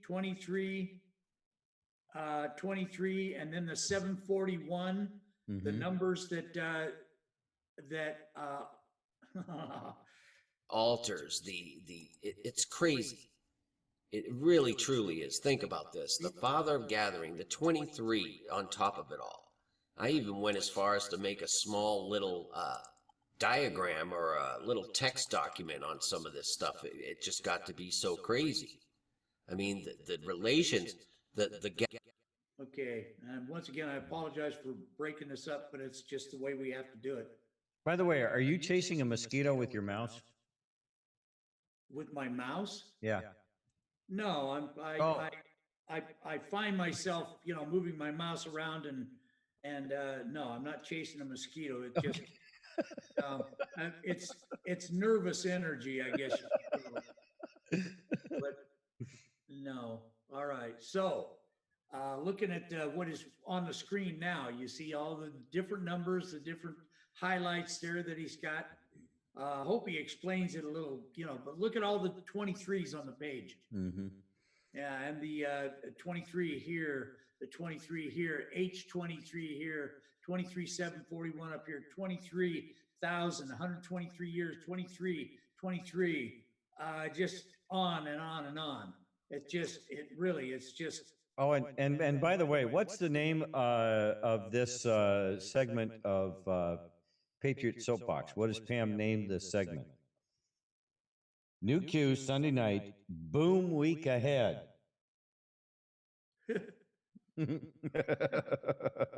Yeah. Yeah, somebody in the chat. Who said that in chat? Somebody was, yeah. Cynthia Kurta said Pam named the title tonight of PSB as Boom Week Ahead.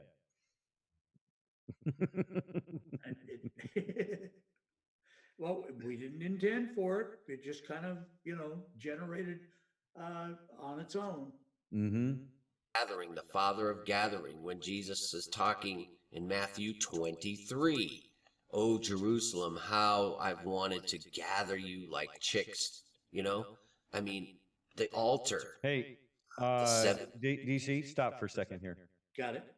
Okay, look at the number of views right at the right below where it says 23,741. 23,495. Mm-hmm. It's pretty close, huh? That's pretty close. It's a 23.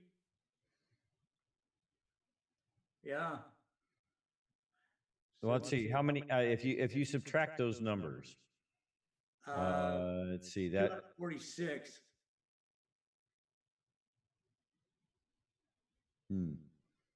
Yeah. Again, somebody in the chat brought that up. J.M. Bosworth too. All right, continue on, sir. As the 23,000 Levites who were responsible for the altar that came out of the wilderness into the promised land. 23 of them exactly. Numbers 26:62. The 26. Aaron, the Levite priest, was 123 years old when he died. In Daniel 8:14, the 20. Okay. Now, I don't know where I stopped it, but I'm going to just make sure that I'm stopping it in time. So I'm at 9:05 now. I'll 300 days. The sacrifice, the sanctuary, all this stuff is ridiculous. And the 23,000 that were destroyed in the wilderness in one day. 1 Corinthians 10:8. I mean, this is just really crazy stuff, you guys. The 23:46. This is like the separation, the heart. Hey, you could do like I do and just put your cell phone there and use the stopwatch on your cell phone. I'd have to set it up to do that. I haven't done that. That's a good idea, though. Next time I do this, I'll do the same. I'll do that. Exactly. Harvest, if you will. This is how I see this, you guys. It just is. 46. Remember what Jesus said about the temple that took 46 years to build. 70 AD destroyed, and Israel is ending their 70th birthday. The fig tree generation. This is what we're looking at. It's just there. And it's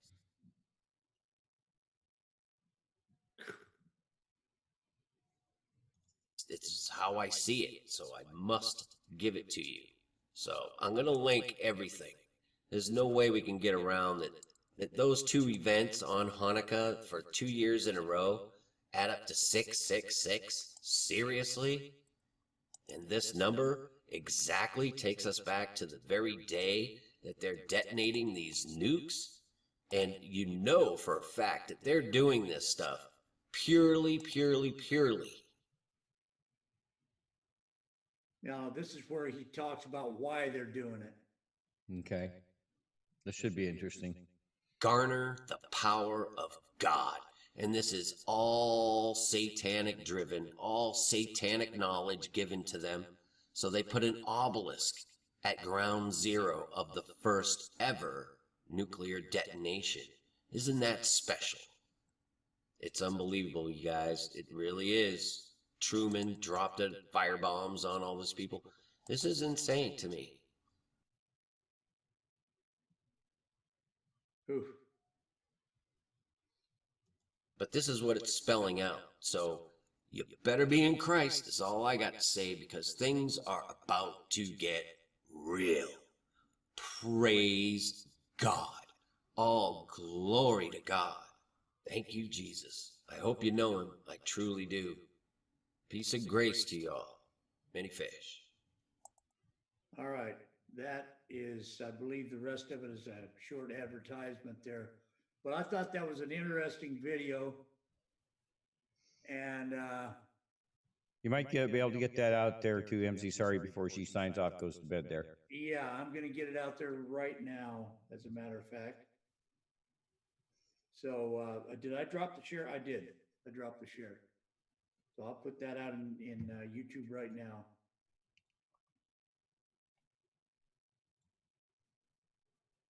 You're muted. I'm not. How did I get muted? I was watching. You're not muted. Oh, okay. Well, I wonder what happened there. That's weird. I don't know. I didn't notice anything. All right. I think that's the right link. I just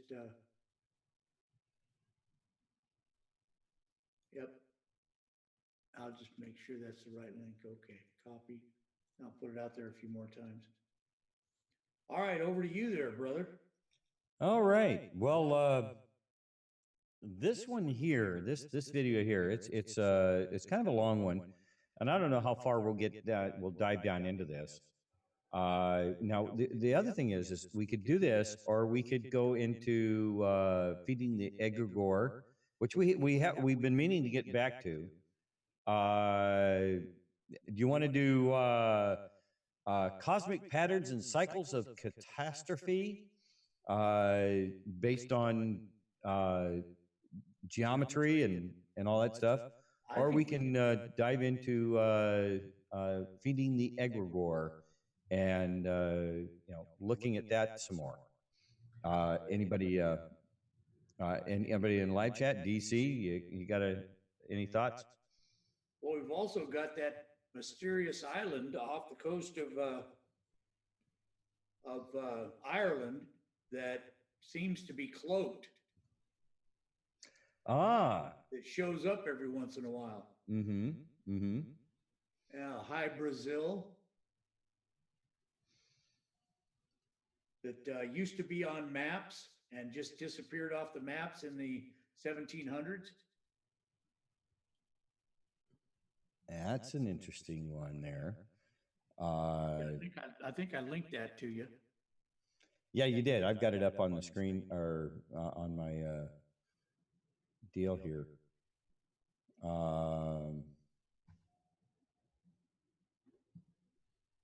Yeah, let's take a look at this one here.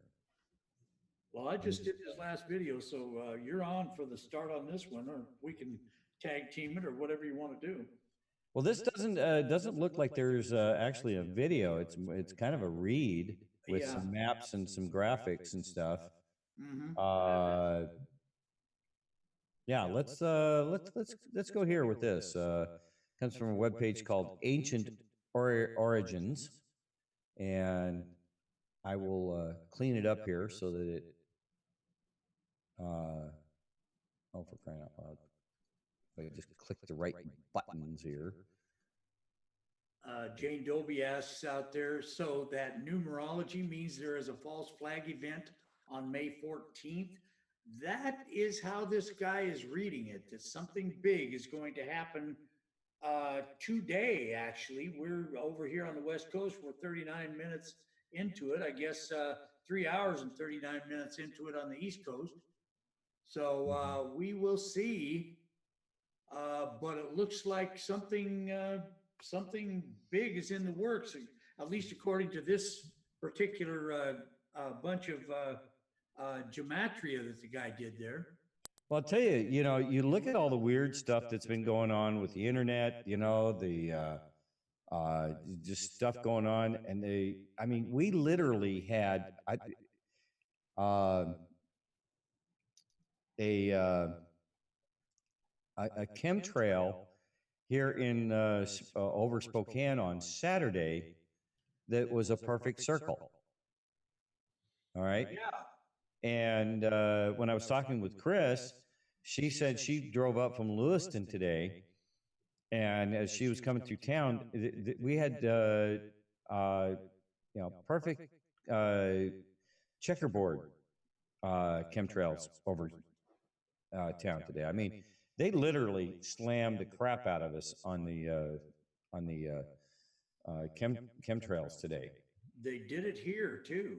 Yeah, well, I think a lot of what they were spraying on you was coming this direction. But yeah, because it does move west to east. Yeah, and from south to north. Yeah, west to east. Yeah, everything that comes in from Portland, usually, winds its way, northeast. Mm-hmm. And so, they spray down there. It's coming here. Yeah, all right. It was overcast heavily today, and it wasn't real normal overcast. It was chemtrail overcast. Mm-hmm. And Shelley's saying there were two of them, two of the circles. That's right. Yeah, she mentioned that when we had breakfast yesterday morning, Sunday morning actually. Okay, Hy Brasil, the legendary Phantom Island of Ireland. Hy Brasil is a mysterious island appearing on maps from 1325 to the 1800s. In Irish myth, it is said to be clouded in mist except for one day every 7 years, when it became visible, but still could not be reached. Stories about the island have circulated throughout Europe for centuries, with tales that it was the promised land of saints or a paradise where an advanced civilization lived. On most maps, the island was located roughly 321 kilometers or 200 miles off the west coast of Ireland, in the North Atlantic Ocean. One of the most distinctive geographical features of Hy Brasil on those maps is that it often appears as a circle with a channel or river running east to west across it. Okay, and there's one of the older maps, and here's the island out here. And this is a map from 1325. Very interesting. The many names of the mysterious island, Hy Brasil, also called Hy Brisal, or Hy Brazil, or Hy Brazil, and Brazir, is derived from the name Brisal, meaning the High King of the world in Celtic history. It was noted on maps as early as 1325 by the Genesese cartographer Angelino Dulcert, where it was identified as Brasil. It later appeared in the Catlin Atlas in 1375, which placed it as two separate islands with the same name, Ilha de Brasil. You want to pick it up from there, DC? Sure. We don't need that little insert, right? In 1436, it showed up as, quote, Sola de Brasil, close quote, in the Venetian map by cartographer Andrea Bianco. Attached to one of the larger islands of a group in the Atlantic, this was identified for a time with Mater Island, M-A-T-E-R. It would show up again in 1595 on the Ortelius map of Europe and Europa Mercator map, and occasionally show up in slightly different locations on different maps over time. And here's an insert there. As you can see, the map, High Brazil, here simply Brazil, close-up of the Ortelius map of Europe. Expeditions in search of High Brazil. In 1480, John Jay Jr. departed from Bristol, England, on a journey to find the fabled island, only to come back empty-handed after spending 2 months at sea. In 1481, 2 more ships, the Trinity and the George, departed from Bristol on an expedition to find High Brazil, with no success either. Interestingly, in 1497, Spanish diplomat Pedro de Ayala reported to the Catholic monarchs of Spain that John Cabot, the first European to visit North America since the Vikings, had discovered in the past by the men from Brazil who found Brazil. This implied someone from one of the Brazil expeditions had actually managed to find it. From Bristol, actually. You've got Bristol and Brazil. Who found Brazil. Yeah, there you go. Yeah. Sorry, I transposed those? Yeah, you did. Well, that was wrong. But there you go. You're up. Oh, okay. And then this appears to be a map of the islands with this, I guess, river between it, or is this England? But they're showing the island as being much larger. I don't know. Yeah, this is an interesting one, isn't it? Yeah. Nautical chart, it says. Yeah, nautical chart of Western Europe of 1473 shows High Brazil in a circular shape. Aha. That's Okay, is that that round thing off the side there. okay? So yeah, Scotland, Scotia, and then this would be England here. Okay, got it. Yeah, and then that's Ireland to the west. Yeah. Nearly 2 centuries later, Scottish sea captain John Nisbet claimed to have spotted High Brazil on his voyage from France to Ireland in 1674. He is said to have sent a party of 4 ashore, where the sailors spent the entire day on the island. There, they claim to have met a wise old man who provided them with gold and silver. Strangely, the captain said the island was inhabited by large black rabbits and a mysterious magician who lived in a large stone castle by himself. A follow-up expedition was led by Captain Alexander Johnson, who also claimed to have found High Brazil, confirming Nisbet's findings. In the following years, High Brazil would retreat into anonymity. As attempts to find it failed again, mapmakers started leaving it off most nautical charts. When it was last observed on a map in 1865, it was simply noted as Brazil Rock, in quotes there. The last documented sighting of High Brazil was made in 1872 by Robert O'Flaherty and T.J. Westrop. Westrop claimed to have visited the island on 3 previous occasions and was so captivated by it that he brought his family with him to see it in person. There, they all witnessed it appear out of nowhere, only to see it vanish again before their very eyes. Whoa. Okay. Very odd. Yeah. You want me to take up from here? Yeah, go ahead. All right. Myths and legends about High Brazil, or Brazil. There are many myths and legends surrounding High Brazil. In some of them, the island is a home of the gods of Irish lore. In others, it is inhabited by priests or monks rumored to hold ancient knowledge which allowed them to create an advanced civilization. Some think that Saint Brendan's famous voyage to find the, quote, promised land, unquote, may have been High Brazil. In one famous UFO encounter known as the Rendlesham Forest Incident, a strange craft is reported to have landed outside a U.S. military base in the UK. Sergeant Jim Peniston claims to have touched this craft and telepathically received 16 pages of binary code into his mind. He wrote down the code the next day and had it translated decades later. The code was said to list very specific coordinates of Hy-Brasil and listed the location where ancient cartographers had it mapped. The message also listed the coordinates of several other ancient sites around the world, such as the pyramids at Giza and Nazca lines. If you guys are familiar with the Nazca Plain in Peru, that's where all those strange designs of insects and birds and etc.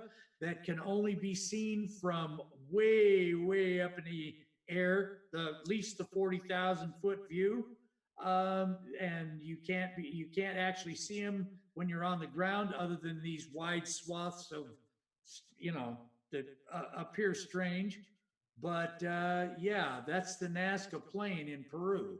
At the very bottom of the message, coordinates of Hy-Brasil were listed again, along with the origin year of 8100. And here is a sample of this binary code. Apparently, it says binary code by professional binary code expert Joe Luciano. For additional information, blah, blah. And it's got exploration of humanity. Isn't that interesting? 666 is here. 8100. I wonder what that guy that we just watched on the video would make of this. Yeah, continuous and coincidental that we're reading this article at this particular time when we just watched that video. See any 23s or 2300s or anything like that in there? I'm looking. I don't know. 46, 69, multiples of 26, 23? No. No, pretty interesting. Origin year 8100. Huh. What does that all mean? Origin year 8100. Okay, back over to you. Okay. Hy-Brasil is Ireland's Atlantis. While Atlantis may be the most famous lost civilization, Hy-Brasil is better documented and has more eyewitness accounts behind it. The legend could be a story that was passed down through generations from the end of the last ice age, when sea levels were lower. For example, the so-called Porcupine Bank, discovered in 1862, appears to have been an island at some point in time, located about 193 kilometers or 120 miles west of Ireland. It is a shoal exposed at extreme low tide and is where an 1830 chart had Brazil Rock located. The bank's highest point is around 200 meters, 656 feet below sea level, and was sunk either due to a catastrophe or rising sea levels. Okay, and that's what they're talking about here, Porcupine Bank right there. Porcupine Bank and Seabright bathymetry of the Northeast Atlantic. Okay, basically they drain the bathtub, and that's what you get when you look at it. Today, no such island called Hy-Brasil exists on any maps or nautical charts, and no historical documents were ever recorded to indicate what happened to it. Mainstream historians simply consider it a case of mistaken identity. Nevertheless, it is a peculiar riddle in history that is likely to be debated and discussed into the future. And again, here you have some more maps, and it does look like there's this little island out here, right there. A map of Europe from 1570 showing Hy-Brasil at another location. Look beside the foot of the animal Europa is writing. Okay, so yeah, right here.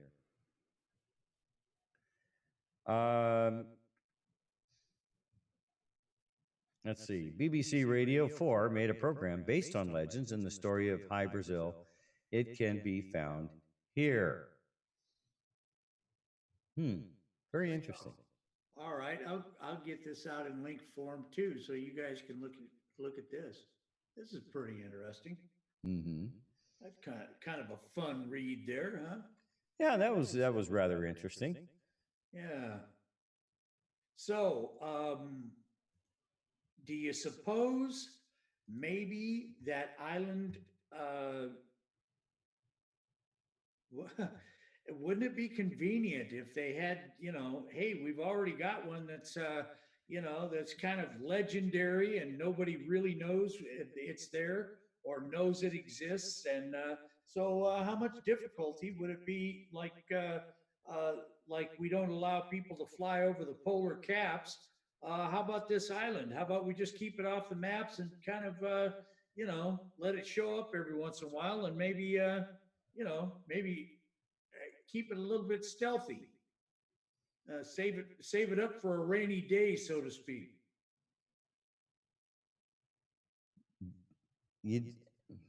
Who knows? Yeah. Who knows? Maybe that's where all the little gray men live. Oh, let's see. I'm looking at here at this stardrive.org website here. Good site. There's some interesting stuff here. Well, your instincts have been right on the money so far, so pick one.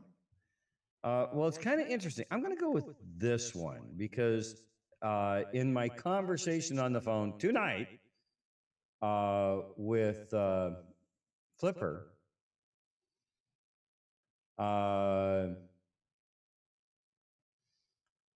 one of the things that she was talking about is places where you can spot the Bigfoot. Oh my. And I want to see what they're saying about this in relation to yeah. We'll go here. All right. We'll put it up here. Hey, we're just kind of investigating the odd and the strange here tonight. So I like it. kind of fun to kind of jump around on all kinds of different things. Let me see if we can clean this up a little bit so we don't get all this. Hey, there's a Memorial Day super sale going on. Ah, yeah. You probably need another pair of shoes, right? Could be. New report ranks best states for spotting the Bigfoot. And this came out May 11th, 2019. 2 days ago. Planning your summer vacation and hoping to visit a place where you might see Sasquatch? Looking for a new home with a back porch overlooking Bigfoot country? The Travel Channel has heard your cries for help. This week, the cable network released its list of, in quote, the 8 best places to see Bigfoot right now, close quote. And it's sure to have some state tourism bureaus happy and others wondering if they can trade their giant ball of string or Cadillac Stonehenge for a Bigfoot or two and the tourism and housing dollars they seem to attract. First on the list, dun dun dun dun.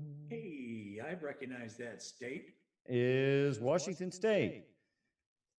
There's no surprise the state trying to put Bigfoot on its license plates and make it an official state cryptid is the best place to see one of the elusive creatures.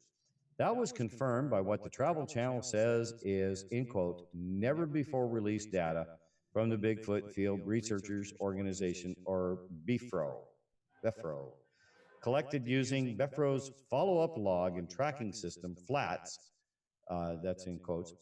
FLATS reported a total of 2,232 sightings in Washington so far and circled the Blue Mountains and Ape Canyon as the best viewing locations. And I'm not sure where those, let's see, the Blue Mountains, where are they? Well, there's the Oregon Blue Mountains, but that's way over in eastern Oregon. Right. Let's see, Washington Blue Mountains.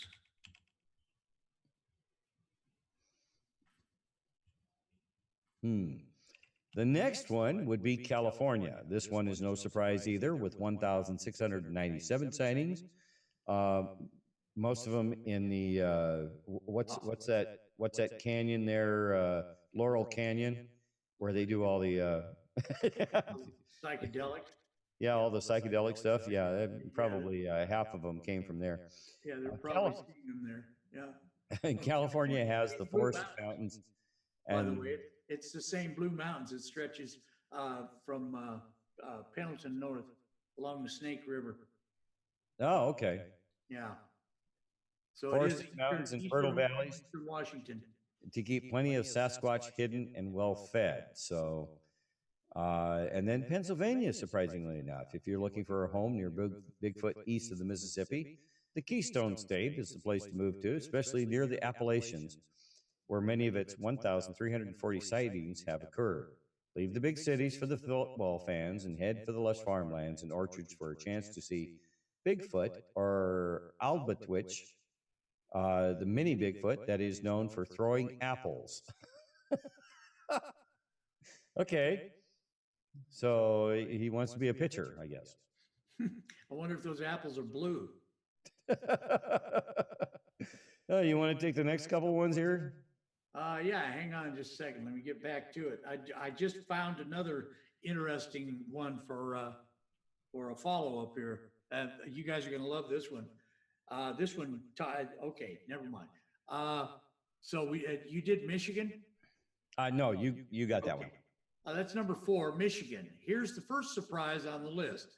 Michigan is best known for the Dog Man, but its 1,131 Bigfoot sightings make it a great place for cryptid lovers looking for a twofer, especially in the more forested Upper Peninsula and near the Sinai National Wildlife Refuge.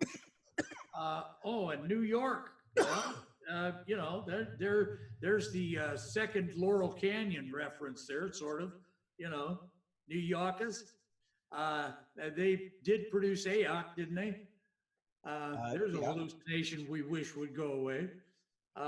Another surprise for those who think New York is basically New York City, the named monster of the state is Champ, the legendary creature of Lake Champlain. But Lake George in the Adirondacks has enough Bigfoot sightings to help New York's total. I think they mean lift New York's total to 1,068 sightings and allow nearby Whitehall to host an annual Sasquatch calling contest and festival. Whitehall is in Washington County. Could it be attracting lost or confused Washington State Bigfoot? Possibly. That could happen. Well, you know, there could be a dimensional porthole across the. You know, there could be a dimensional porthole that you know, they slip from Washington all the way over to New York. New York, yes, that could happen. Well, over to you on Ohio there. A good way to tell if a state has a lot of Bigfoot sightings is to check for Bigfoot festivals, and Ohio hosts one of the nation's largest, the Ohio Bigfoot Conference. The Buckeye State has had enough audio recordings of Bigfoot to become known as the Ohio Howl. Okay. And so many of its 1,042 sightings have occurred in flat areas that those cryptids are more commonly known as the Ohio Grassman. That's in quotes. I'll let you do Oregon, since that's where you live there. Yeah, with Washington and California already on the list, it's expected that Oregon would be high up on it as well, even if the Bigfoot are just passing through. Its 1,009 sightings makes the Pacific Northwest the best geographic area to move to or visit for possible Bigfoot sightings.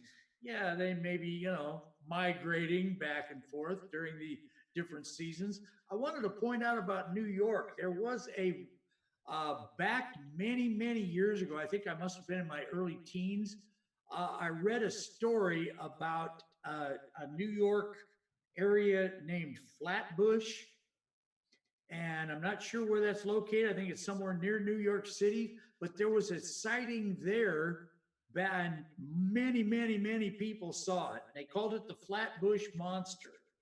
Actually, Flatbush, I believe, is in the upper Midwest. You mean the Flatbush with the Flatbush Monster? I don't know. Maybe not. This was actually a Flatbush in New York. Okay, in New York. Okay. New York. Well, I mean, the story that I read, and it was in one of those, strange but true type tabloid sort of paperbacks that you used to get. You know, the amazing stories. Back in the 50s and 60s when they had those. Yeah. And I read it back then. I mean, I must have been 10, 11 years old, something like that when I read it. And it was called the Flatbush Monster. I wonder if, since New York is high on the list of these of Bigfoot sightings, I wonder if that was one of the earlier Bigfoot sightings. Yeah, I don't know. Sasticue says, Eighth Canyon is a gorge along the edge of the plains of Abraham on the southeast shoulder of Mount St. Helens in Washington State. The gorge narrows to as close as 8 feet at one point. And then some of the other folks, Ronnie returns, says, a Sasquatch calling contest. And she says, I think there may be a few kegs involved. Yeah. Well, and then there's I wonder, here's a coincidence. Everybody knows about the Mount Adams UFO sightings, right? Where there's a field there that looks up toward Mount Adams, and it actually aims at what people have said is a door that opens in the mountain, and UFOs fly in and out of it. I wonder if that's coincidental, or if possibly these, if in fact these Sasquatch or whatever they are real. I wonder if they're possibly visitors. Yeah, it could be. Well, next on the list is, well, howdy, partner, it's Texas. There's a big drop in sightings after number 7, which allows Texas having far fewer mountains, forest areas than the top states, to sneak in at number 8 with 806 sightings.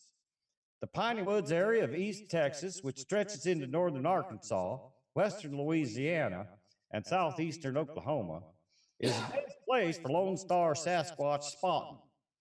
The Big Thicket National Preserve further south is also a good spot, especially for those who still want to be close to civilization. Oh, okay.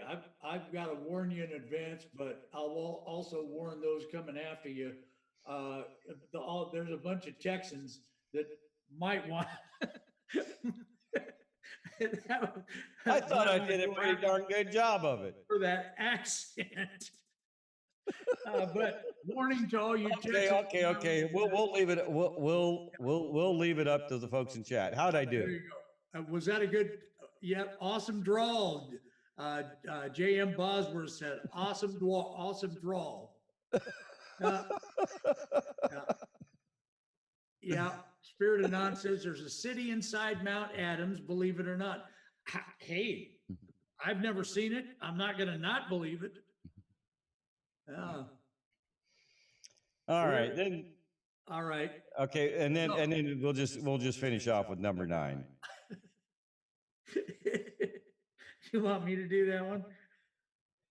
Well, what's your best voice? Don't tell me it's the one where Dave's not here, man. For three question marks. How about a Boris Karloff?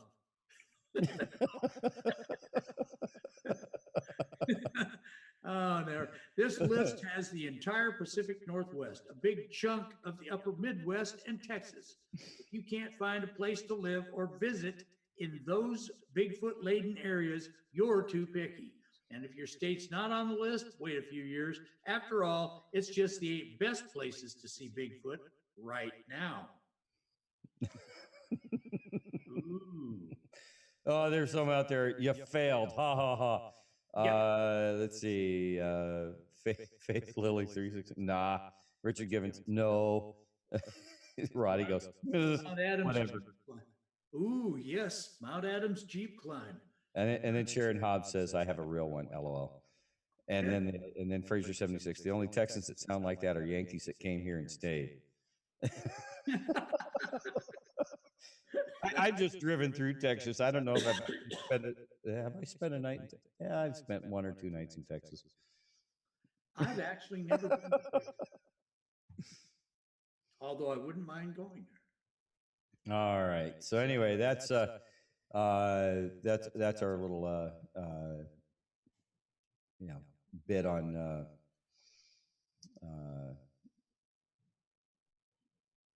the Sasquatch. Yeah. Yes. Well, I have one here that kind of this is the one that I was talking about before you started reading on that one. This one here actually references you remember Bob Lazar that we did the long read with? Mm-hmm. Hang on just a minute. Let's get this up there, and you'll recognize this. You'll recognize the references here too. Okay. Area 51 bombshell. Now let me get this up bigger so everybody can read it. Hang on, let me get that. Okay. Okay. Bob Lazar became a conspiracy legend when he sparked a frenzy more than 30 years ago. And the headline of this is Area 51 bombshell. Could papers prove FBI raided property looking for stolen substance? And again, Bob Lazar became a conspiracy legend when he sparked a frenzy more than 30 years ago, claiming alien technology was being tested inside Area 51.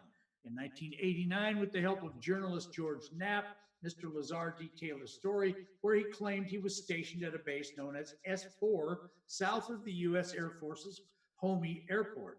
He speculated the auxiliary facility in the Nevada desert was being used by the U.S. government to reverse engineer technology used by UFOs.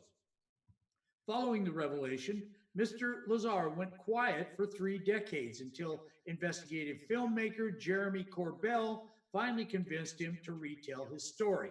Together, the pair filmed Bob Lazar, Area 51, and Flying Saucers, which aimed to prove the claims of Mr. Lazar. During the show, which shot to #1 on the iTunes chart in just days, a scene showed Mr. Lazar's business, United Nuclear, allegedly being raided by federal agents. Many critics claimed the FBI were simply carrying out a standard investigation due to the nature of Mr. Lazar's claim. It says click here to read more. All right. Let me see if I accept those. Identified themselves as FBI, and they said you're. What'd you get started there? Oh, it just started this video. Hold on. All right. Area 51 bombshell. Could papers prove FBI raided property looking for stolen substance?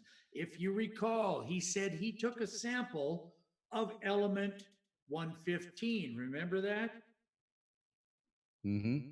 Remember, he claimed that he had a sample of that substance. Yeah. And we read all about it. Yeah. Yeah. The FBI raided the business of a man who claims to have worked in Area 51 in search of a mystery substance, according to outrageous claims made by an alleged whistleblower. This was published May 4th of this year, not very many days ago. So, and this is Bob Lazar says FBI raided his house looking for Area 51 item. This is 2 minutes, 24 seconds long. I suppose we could do it, couldn't we? Yeah, just get your little stopwatch going there.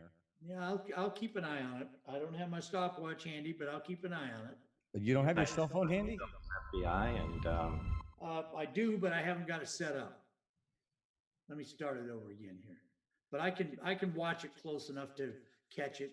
Looks to me like I can break it up into 28, 29 second chunks.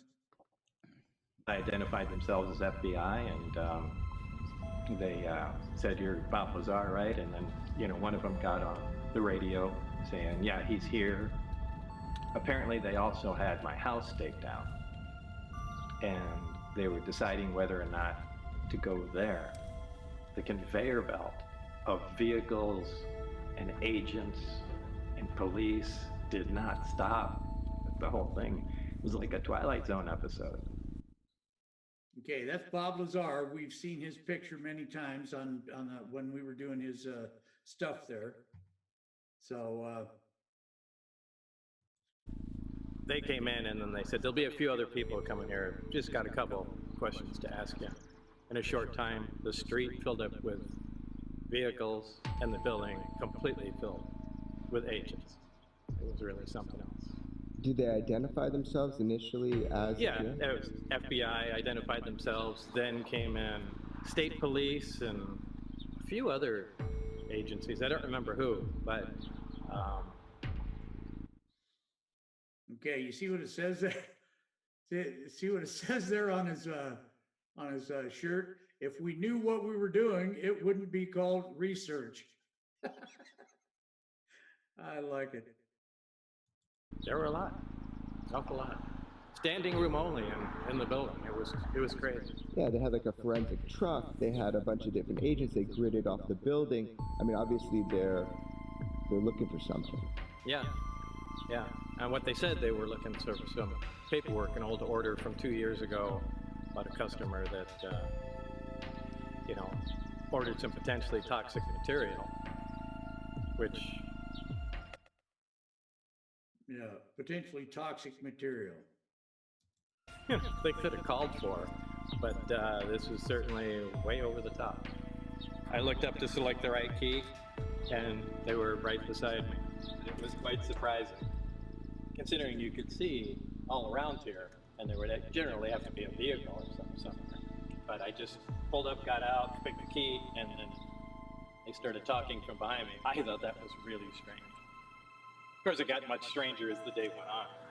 What got stranger about it? Well, just the... Got stranger as the day went on. They just kind of appeared behind him when he couldn't see him before he turned around to get his key out. And then they're suddenly there. Sheer amount of people that came. Agency after agency.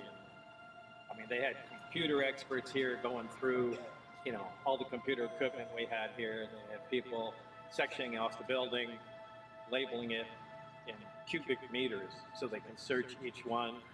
What they were looking for was just an order form. So, very strange. Yeah. Identified themselves as So, what were they looking for? Bob Lazar became a conspiracy legend when he sparked a frenzy more than 30 years ago, claiming alien technology was being tested inside. Here is this weekend's haul, all cleaned up. How come that keeps starting again? Inside Area 51. In 1989, with the help of journalist George Knapp, Mr. Lazar detailed a story where he claimed he was stationed at a base known as S4, south of the U.S. Air Force's Homey Airport. Speculated the auxiliary facility in the Nevada desert was being used by the U.S. government to reverse engineer technology used by UFOs. Following the revelation, Mr. Lazar went quiet. We actually have read that. Okay. Many critics claimed the FBI were simply carrying out a standard investigation due to the nature of Mr. Lazar's claims. However, Mr. Corbell claims that documents shared with express.co.uk suggest that the FBI, alongside assistance from Langsburg Police Department, were following up on an investigation using a material believed to have been purchased from United Nuclear. The papers discussed the search for a, quote, poison, unquote, explaining why a hazmat, hazardous materials truck, was present. However, Mr. Corbell believes they were actually looking for something known as Element 115, which Mr. Lazar is said to have taken from Area 51. Mr. Corbell told express.co.uk quote, Lazar did have a stabilized version of element 115 in his possession at one time. He did tests on it and filmed the element bending light due to its unique gravitational characteristics. And here is an image of Area 51. Bob Lazar claimed to have worked in Area 51. Pictures show what appear to be FBI agents at the raid.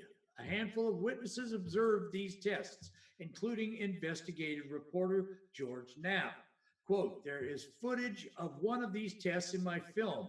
Lazar was able to acquire some of the element when it was being machined at Area 51. Close quote. Mr. Corbell continued to express.co.uk, quote, there was a multi-agency federal raid on Bob Lazar that included pre-operation surveillance teams. There was a forensic investigation and a hazmat unit on site. Do you want to take it from here? You're not there. Okay, sorry, where are you at there? Oh, I'm at just before the picture here. Okay. Agents were doing. Got it. Agents were doing everything from computer mirroring to general questioning. Scrolling. Okay. They specified to Lazar and his employees that the search was primarily for a receipt from a past client that was being investigated in connection to potentially toxic materials in relation to a death. However, the actual events of the day during the raid paint a curious picture. We believe that the official intent of the raid was a cover story and that they were looking for a piece of fuel source for the extraterrestrial craft Lazar once worked on for the United States government at Area 51, close quote. Mr. Corbell went on to state that he believed the raid was used as a threat to his friend. He added, I suspect the raid was used as a tactic to apply pressure to Lazar because he was about to talk publicly again regarding his role in a top-secret government UFO-backed engineering program. This admittedly bizarre raid comes off the heels of the exact moment Lazar was planning to speak out publicly again, after essentially 30 years of silence. It's powerful information. People have been trying to debunk Lazar for 30 years. They have not succeeded. Debunkers can't explain some of the critical things that Lazar knew and that we can now prove. And it's interesting that they actually did make a movie, and this guy claims that they had footage of the light bending characteristics of this material. Mm-hmm. That would be definitely worth finding. If anybody has a link to that film, any way we could look at it, that would be very cool to see that movie, wouldn't it? Yeah, it'd be interesting. Now, did you read anything out of Filer's Files tonight? We have not. We have not covered any of Filer's Files yet. Okay, well, I've got one here. We'll take a trip down that road there out of Filer's Files here. This is kind of an interesting one. It's the most recent one in his list there of files. Number 20? That is correct, yes. Came out today, actually. Actually, it did. All right.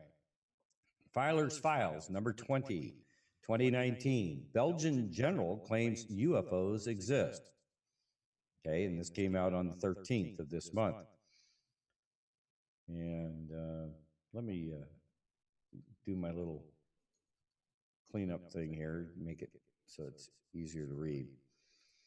Okay, that picture there presents my number one argument. All right, what's going on here? What did it just, why is everything? In relation to UFO footage. And that is, it's always blurry. With all the high resolution cameras, even on your phone, you could take a better picture than that. Yeah. You know, even with that little 2.4 megapixel that does the selfies, you could get a better picture than that. All right, let's get into the article here. In special reports, this week's files cover Belgian Air Force General claims triangle UFOs exist. Flying Triangle Mysteries, early UFO sightings. The Red Baron saw a UFO in 1917. Airline pilots are still afraid to report alien craft in the sky. Unidentified aerial phenomenon sightings were reported over Arizona, California, Colorado, Florida, Indiana, Georgia, Missouri, New Mexico, North Carolina, Ohio, Oregon, Texas, and Washington. Navy won't reveal UFO reports.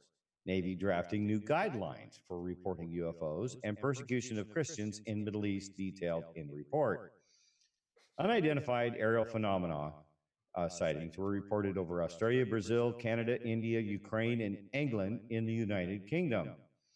The Phyla Research Institute feels the scientific study of UFOs is for the benefit of humankind and is an important endeavor. The U.S. Air Force investigated UFOs publicly for more than 20 years under Project Blue Book. And I continue this advanced research. I believe the God of the universe has spread light throughout the cosmos, and UFOs are visiting us in ever-increasing numbers. And Major George A. Filer, the third U.S. Air Force retired. Okay. And he's the New Jersey State Director for MUFON, Eastern Region Director. And he will actually be at the Contact in the Desert coming up later this month. And he's a personal friend of Frank Chili, who was a guest on our channel. Okay, then we get to this guy. Belgian Air Force General claims triangle UFOs exist. My name is Wilfried de Broher. I am a retired Major General of the Belgian Air Force, and I was Chief Operations in the Air Staff when an exceptional UFO wave took place over Belgium. Indeed, during the evening of 29 November 1989, in eastern Belgium, 140 UFO sightings were reported. Hundreds of people saw a majestic triangular craft with a span of approximately 120 feet, powerful beaming spotlights moving very slowly without making any significant noise, but in several cases accelerating to very high speeds. The following days and months, many more sightings would follow. The UFO wave would last more than 1 year, during which a Belgian UFO organization conducted more than 650 investigations and recorded more than 400 hours of audio witness reports. On one occasion, a photograph revealed the triangular shape and 4 light beams of the object. In my function of Chief Operations, I was confronted with numerous questions about the origin and nature of these craft. You want to read some more there? Sure. In the first instance, and in consultation with other NATO partners, I could confirm that no flights of stealth aircraft or any other experimental aircraft took place in the airspace of Belgium. In addition, the civil aviation authorities confirmed that no flight plans had been introduced and the objects committed infractions against the existing aviation rules. In any case, the Air Force has arrived to the conclusion that a certain number of anomalous phenomena have been flown within Belgian airspace. The numerous testimonies of ground observations compiled in the Society of Belgian Studies of Celestial Phenomena, SOBEPS, S-O-B-E-P-S, book, reinforced by the reports of the night of March 30-31 in 1990, have led us to face the hypothesis that a certain number of unauthorized aerial activities have taken place. A mystery that continues to the present, but it exists, it is real, and that in itself is an important conclusion. Major General Wilfried de Brouwer, Deputy Chief, Royal Belgian Air Force, postface in SOBEPS, S-O-B-E-P-S, Vague de Novi sur la Belgique, 1991. Over to you. Flying Triangle Mysteries. After disc or saucer-shaped UFOs, the most reported shape for these elusive objects is that of a black triangle or deltoid. Sometimes they are described as V-shaped or similar to a boomerang. But the triangular shaped structure is the most commonly reported of this type. More often than that, they have bright lights at each corner and a larger one at the center, although some are described as having rows of lights along the edges. It is often said, well, it just depends on if the guy that's driving it at the time used to be a trucker. Yeah, and especially one in Australia where they've got lights pointing in every direction. Yeah. Yeah. It is often said that triangle sightings began in the 1940s, peaked in the late 1980s and 1990s, but they have been reported throughout history. Cave paintings, frescoes, and woodcuts have all depicted triangular objects, as well as the more common discs, cigars, circles, and spheres. And again, if you've seen this, this is a battle supposedly in the heavens above. I believe that was a German city where this was depicted from. Yeah, 1561 celestial phenomenon over Nuremberg. Yeah. Germany was a mass sighting of celestial phenomenon or unidentified flying objects, UFOs. The phenomenon has been interpreted by some modern UFO enthusiasts as an aerial battle, possibly of extraterrestrial origin. Around dawn of April 14, 1561, residents April 14. Well, this is May 14th. Yeah. Still got that 14 in there. Interesting. It does. Residents of Nuremberg saw what they described as an aerial battle, followed by the appearance of a large black triangular object and then a large crash outside the city. According to witnesses, there were hundreds of spheres, cylinders, and other odd-shaped objects that moved erratically overhead. Good morning, Deborah W. How you doing? Oh, Deborah, good morning to you. Broadsheet News article with a woodcut engraving was printed later that month by Hans Glosser describing the event. Two triangles were observed maneuvering close to the moon on July 3rd, 1882. For 45 minutes, the residents of Lebanon, Connecticut were treated to a bizarre lunar display. In quote, two pyramidal luminous protuberances appeared on the moon's upper limb. They were not large, but gave the moon a look striking like that of a horned owl. These points were a little darker than the rest of the moon's face. They slowly faded away a few moments later after their appearance. About 3 minutes after their disappearance, two black triangular notches were seen on the lower half of the moon. These points generally moved toward each other along the moon's edge and seemed to be obliterating nearly a quarter of its surface until they finally met when the moon's face assumed its normal appearance. And then we have this next chapter here, early UFO sightings. Go over to you, DC. All right. This came by way of the Royal Gazette. Bermuda, the Royal Gazette states that at about 8:30 a.m. on September 8, 1885, there was observed by Mrs. Adelina D. Bassett, quote, a strange object in the clouds coming from the north, close quote. She called the attention of Mrs. L. Lowell to it, and they were both somewhat alarmed. However, they continued to watch the object steadily for some time.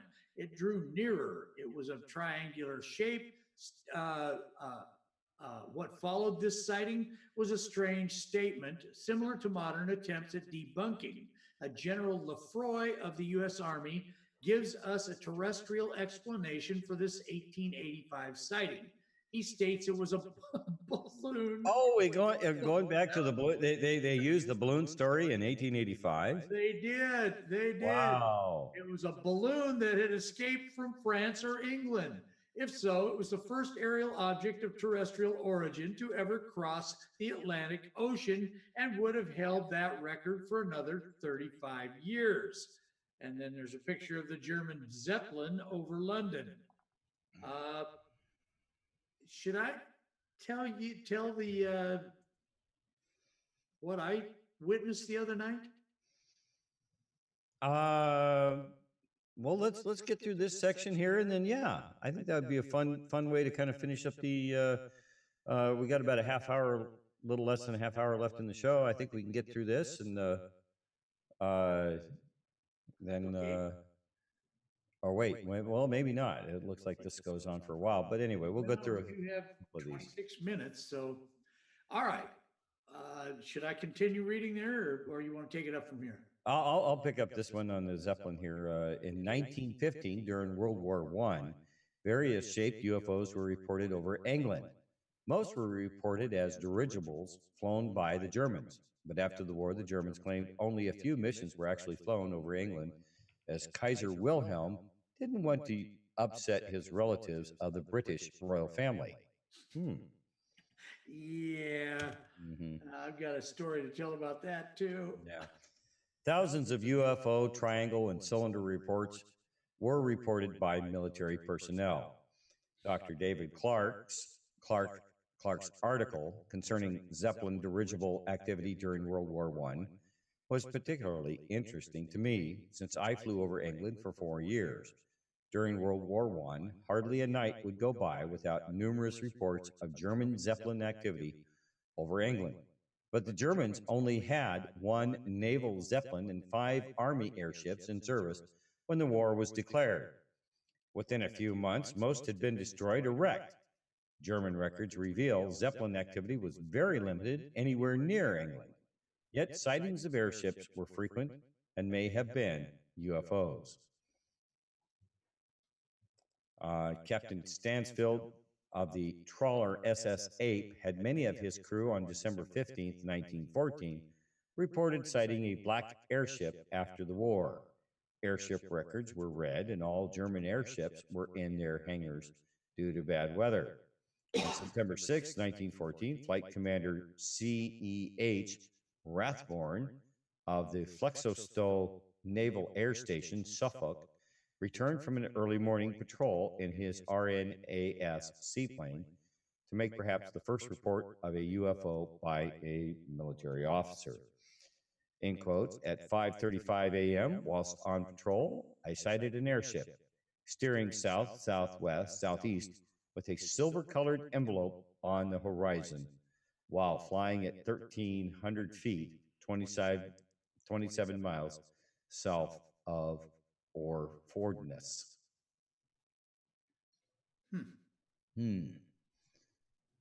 Shall I take it from here? Let's do this this section here, and then that just give you enough time to relay your story. Okay. Well, it's not a long story, but naval Zeppelin. You forget, you're the one telling it. Oh yeah, you got a point there.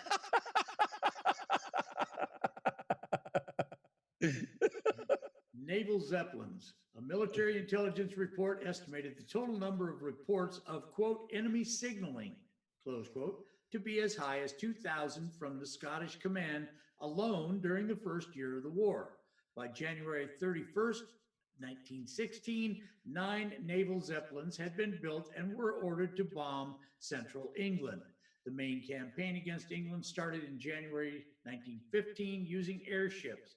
From then until the end of World War I, the German Navy and Army Luftstreitkräfte mounted 51 bombing raids on the United Kingdom. These were generally referred to as Zeppelin raids, quote unquote. Weather conditions and night flying conditions were often made airship navigation and bombing accuracy difficult. Bombs were often dropped miles off target. One raid on London actually bombed Hull. And accurate targeting of military installations was impossible. The civilian casualties made the Zeppelins an object of hatred, and they were dubbed baby killers, quote unquote. With the development of effective defensive measures, the airship raids became increasingly hazardous, and in 1917, the airships were largely replaced by airplanes. Although the military effect of the raids was small, they caused widespread alarm, leading to the diversion of substantial resources from the Western Front and led to the creation of the Royal Air Force on 1 April 1918. The war was almost over about that time. Well, kind of. That part of the war. The raids were also influential because they led to an overestimation of both the material and psychological effects of the bombing of cities.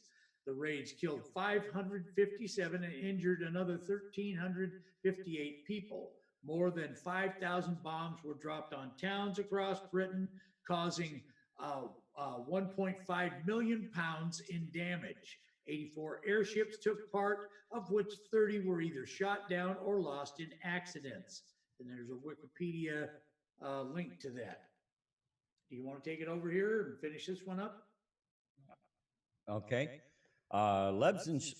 Zeppelins shot down and landed in Thames estuary of April 19, 1916. Okay, and there's a picture of one of the Zeppelins that was shot down. The Zeppelin scares and rumors generated thousands of reports of phantom airships that, based on their records, seldom ever flew near England. It appears many of the reports may have been UFOs, since records reveal no known aircraft or airships were flying. These were British eyewitnesses lying, mistaken, or had they really seen UFOs in their skies. All right, well, that gets us up here. We got 20 minutes left to the top of the hour here. I'm going to go ahead and pull down the share there. And the other morning we were talking on the phone, and DEADCAT relayed to me something that he had a very strange evening. And tell the folks what happened there, DC. Okay, well, this was before. Well, actually, it was following our hyperdrive show of last Wednesday night, and I was going. I believe that was the when that happened to me. Mm-hmm. I was walking out to my. I have my little casita trailer that I sleep in because Katie likes it, and she's real comfortable out there. So we sleep out in the trailer. And I was going out there, and it was a beautiful, beautiful starlit night, just gorgeous, just clear, and the stars were really bright. And I was looking up at the sky, and I was saying, just kind of speaking out aloud, saying, if you're up there, I'd sure like a visit. How about coming down here and let's, I did that tonight too, but didn't get any response tonight. But I was looking up there, and I was, how if you scan the sky, you kind of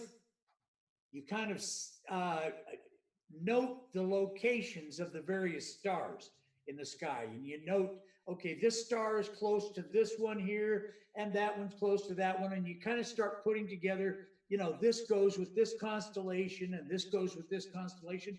And there was one star that was a little bit brighter than the rest that was stationary when I first started looking at it. And I must have looked at it for 30 to 45 seconds while I was looking up, and I was looking up at the entire sky, but that was kind of the focus point I was looking at.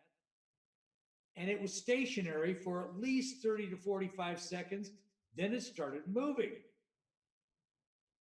Well, no, that's kind of weird, because as far as I know, we don't have anything that could fly at what appeared to be that altitude, which is probably fairly close to, from what my estimation, it either was outside our atmosphere or it was high up in the atmosphere, like an aircraft, like a jetliner or something, 40,000 feet but it started moving in a northwesterly direction, appeared to be kind of in a straight line, maybe going toward Seattle-Tacoma area from where I live. And I'm looking at it, and it goes, this is the weird part. It goes, it's not moving at the same speed. It isn't like it just starts moving and then it's moving at the same speed the whole time. It slowed down, it speeded up, it slowed down, and then it went and became occluded by a tree. There's a great big tree up there. And so I'm looking at this thing, and I'm thinking, and I'm following, it went in a straight line while it was moving, because it moved about, I don't know, in distance a few inches away from your face. It's maybe 6 inches from where I first saw it to where it disappeared behind the tree. And then so I'm following the straight line there, and I'm looking at it, and I'm wondering, am I going to be able to see it through the gaps in the tree where I can see open air behind it there? And it would get to one of those gaps and then blink a couple of times, like it knew.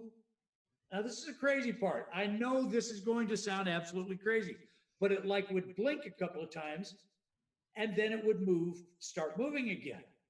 Like almost as if it knew I was looking at it. And then it went to the next, and I'm following along that same line, and and then it got to the next gap in the branches where I could actually see the sky behind it again, and it stopped and it blinked a couple more times, like it was aware that I was looking at it. And it started moving exactly, when I was looking at it overhead, it started moving exactly at the point in time when I said, yeah, I wish you guys would come down and visit. And that was when it started moving. And then it continued on to where it was finally, obscured completely by the tree. I don't know. I have no idea what the whole thing was about. I certainly know that I wasn't hallucinating. And I certainly know that it wasn't one of those optical illusions that you get where you look up and because you're looking at it, it seems to be moving because maybe you're, getting a little wobbly on your feet. You're looking up. You're not watching where you're at. It wasn't that, because all the other stars remain stationary. That's the only one, and there's no aircraft that I'm aware of that could fly at that altitude, what it appeared to be that altitude, or even a lower altitude, that would hover, and then start moving like that. There's, so. Well, Crazy Hey says it's like, let me play with this cat. Sort of, yeah. Sort of like a laser pointer, where you point it at your cat and your cat chases it around. This is not the first time I've seen something similar to this in the sky. I saw it when I was a kid. Me and my younger brother, actually, we were sleeping outside because, summer night, and it was one of the things we like to do. It's like camping, only in your backyard. And we're out there sleeping in the backyard, and we're watching, for satellites. This is back when, Sputnik was a new thing, and so it was like one of the family things that you do. You go after dark, you go out and you wait and you watch for Sputnik to come across the sky, Well, we're out there looking for Sputnik. I'm like 9 years old. This is like 1959, something like that, 1960, something like that, 9 or 10 years old. And we're watching for the blink, blink, blink coming across the sky. And we notice that there's one coming from the north, coming from up by Polaris. And I was thinking, because I read a lot of science fiction, a lot of, popular science, stuff like that. I was absolutely not aware of any kind of satellite system that we had, or that the Russians had put up in the sky, that was a north-south orbit. And so I'm looking at the thing, and my brother John is there, and I what the heck is that? And we're watching it, and it got almost directly overhead, and it's moving along at a certain pace. If you ever watched the satellites back when you were a kid, you could see how fast they were moving. This one here moved to almost vertical overhead, and without slowing down, without making a loop, without making a curve, it just was going one direction, and suddenly it was going at a right angle to it, continuing at this exactly the same velocity that it was going in the first place. So, you know, and I'm thinking, and being, you know, the nerdy kid that's thinking about all these different things, and I've read a lot of science fiction and all that, I'm thinking, you know, if there's anything alive in that thing, it just turned into a liquid gel on the outside of that turn, because that was, you know, that was an instant high velocity turn with it, no apparent inertial change other than direction. You know, very, very weird. So that's, you know, I would love to be able to say that I have had that opportunity to have one of those moments, but still waiting. I guess they're waiting for the day when they can fly down in their TR-3B and say, okay, Thump, let's go for a ride. Yep. Yeah, come on. I'm ready. We got a galaxy to check out. Yeah. I just hope I don't have to go through a weapons detector first. They might not let you carry any on board. You might have to throw them down that decontam chute that lady had to do with her clothing. Yeah, really. Anyway, that's my story, and you know, I'm not making it up. There's absolutely no reason for me to you know, doll it up or fake it or anything else. It was something weird that happened, and I can't tell you what it was. I can't tell you definitively that that's what I saw, but you know, but it sure, you know, I just told it as it happened. Mm-hmm. Well, I've never had that opportunity to dig into that, and you know, I've all kinds of people said, well, I've seen this, I've seen that, you know, and I've been out late, I've been here, I've been there, and you know, whatever. Just have not ever had that, you know, happen to me. So poor widow me. No, you will. You will. Disclosure's coming, brother. Yeah. Whiskey Peddler says, did see something like that myself, DC. Yeah. And that's, you know, I think, you know, if all of us, any of us, were to take the time and just, you know, like go out and just, you know, put a mat out, lay down in the grass and watch the sky, I bet you almost every one of us would see anomalies like that. Things that, wait a minute, that doesn't happen normally, you know? But it's a matter of taking the time, spending the time doing it. Well, you know, I spent many years, you know, sleeping outside in the summertime. When I was a kid, I used to sleep outside all the time on the deck, and I just moved my bedroom to the deck in the summertime. Dang right. I loved it, man. Yeah. Yeah, kind of like camping without having to, you know, eat burnt food over a fire, which actually, in retrospect, was pretty darn good. Yeah.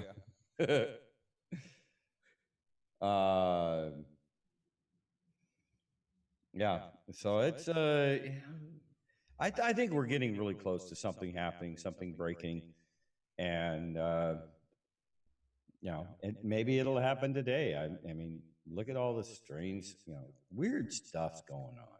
I tell you, well, odd, out of sorts stuff, you know. Certainly been big indications that things are happening at the very least this month. Mm-hmm. And we've seen some huge reveals, you know, in political terms, just in the past few days. Just amazing stuff going on. Well, I think that it's coming. Yep. And you know, I'm just going to take a quick look here at maybe some of the headlines that are starting to get posted up for today. Let's see. I guess James Wood is still banned from Twitter. He says he's not going back. He says, screw you people. Ah. Yeah, I read that. I read something about that today. That And let's see. Deep State hacks and major panic. Prosecutor in charge of the investigation, Attorney General Bill Barr, signed to top special prosecutor John Durham to investigate the origins of Russia probe. John Durham, a U.S. attorney in Connecticut, will examine the origins of Spygate, according to a new report by the New York Times, citing two sources familiar with the investigation. That is going. Oh, yeah. I think there's some of the shows have already looked at John Durham. I think probably I've got a bunch of articles that came up during the course of this afternoon when it was unveiled that he was going to be taking up that investigation. And so I've got a bunch of links that probably will, some of which will show up on Straight Shooting. Yeah, I think there's a few stories in here that we'll have to dive into for the morning show here in a couple of hours. And yeah, everybody's waiting to see what's going to happen with Mr. Comey. Oh boy. Yeah, I'm just about getting tired of the big lug, you know. Yeah, 6'9" of nothing burger. Traitor. Yeah. Yep. Okay. Let's see what else we got going on here. Let's take a look at what's going on in the plane fagging categories here.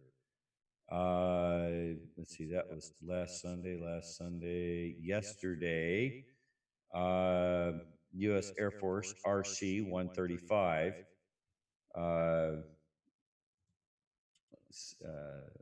Tora 36 operating over the Korean Peninsula at 31,000 feet.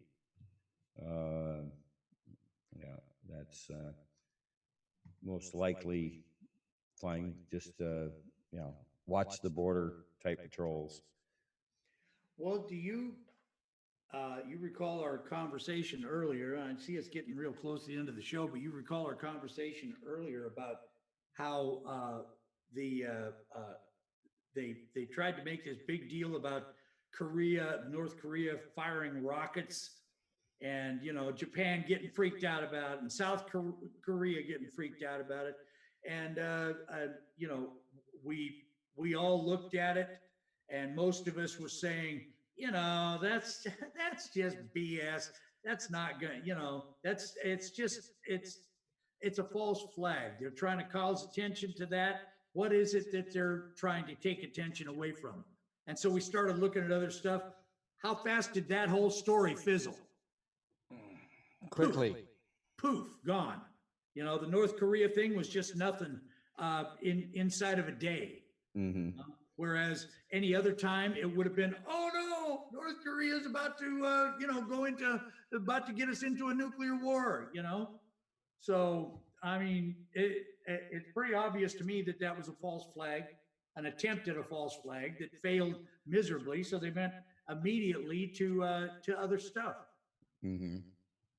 But there's a lot of other really bad stuff going on that they are willing to do anything. This is another one of those things everybody ought to keep in mind. 360-degree situational awareness at all times, because their backs are to the walls and they are cornered animals. So be careful when you're dealing with those you might consider to be deep staters, because it's no hold bars at this point. You can see it politically. You can see it with known as Nadler. You can see all these people that are in, they're pulling out all the stops, going after Trump with everything they've got, going after Israel, going after Russia, going after I mean, you name it. They're going after everybody they can just to divert attention away from what they're doing. So, keep in mind that these people are dangerous because they're effectively rabid. Yeah, they're backed into a corner. All right, DC. Well, I see Percival is logged in there, so you want to go ahead and sign off? Then we'll all sign off and get some rest and be back here at 6 a.m. Pacific time. I will do that. And thank you all for being here. Thanks for putting up with us tonight. This has been kind of a totally unscripted show, but it seems to have kind of flowed along pretty easily and pretty comfortably. So God bless you all. Thank you all for being here. It's been just a great fun time. Thank you, brother, for this has been a nice relaxing evening. If about as much as it's ever been on this show. And happy to be here. Happy for you guys to have attended with us. You guys have a great night, and we'll see you in a few hours. I love you all. God bless you especially. God bless President Trump. God bless Q. And God bless the United States of America. Amen. Hoorah. And I'm out for a few hours. All right. And likewise, I want to say thank you to everyone that joined us here tonight. And let's hope that Chris gets her internet working appropriately so that she can join you for her next scheduled program there. Thank you so much for joining us here on Hyperdrive. Have a great evening, the rest of the evening, rest of the morning.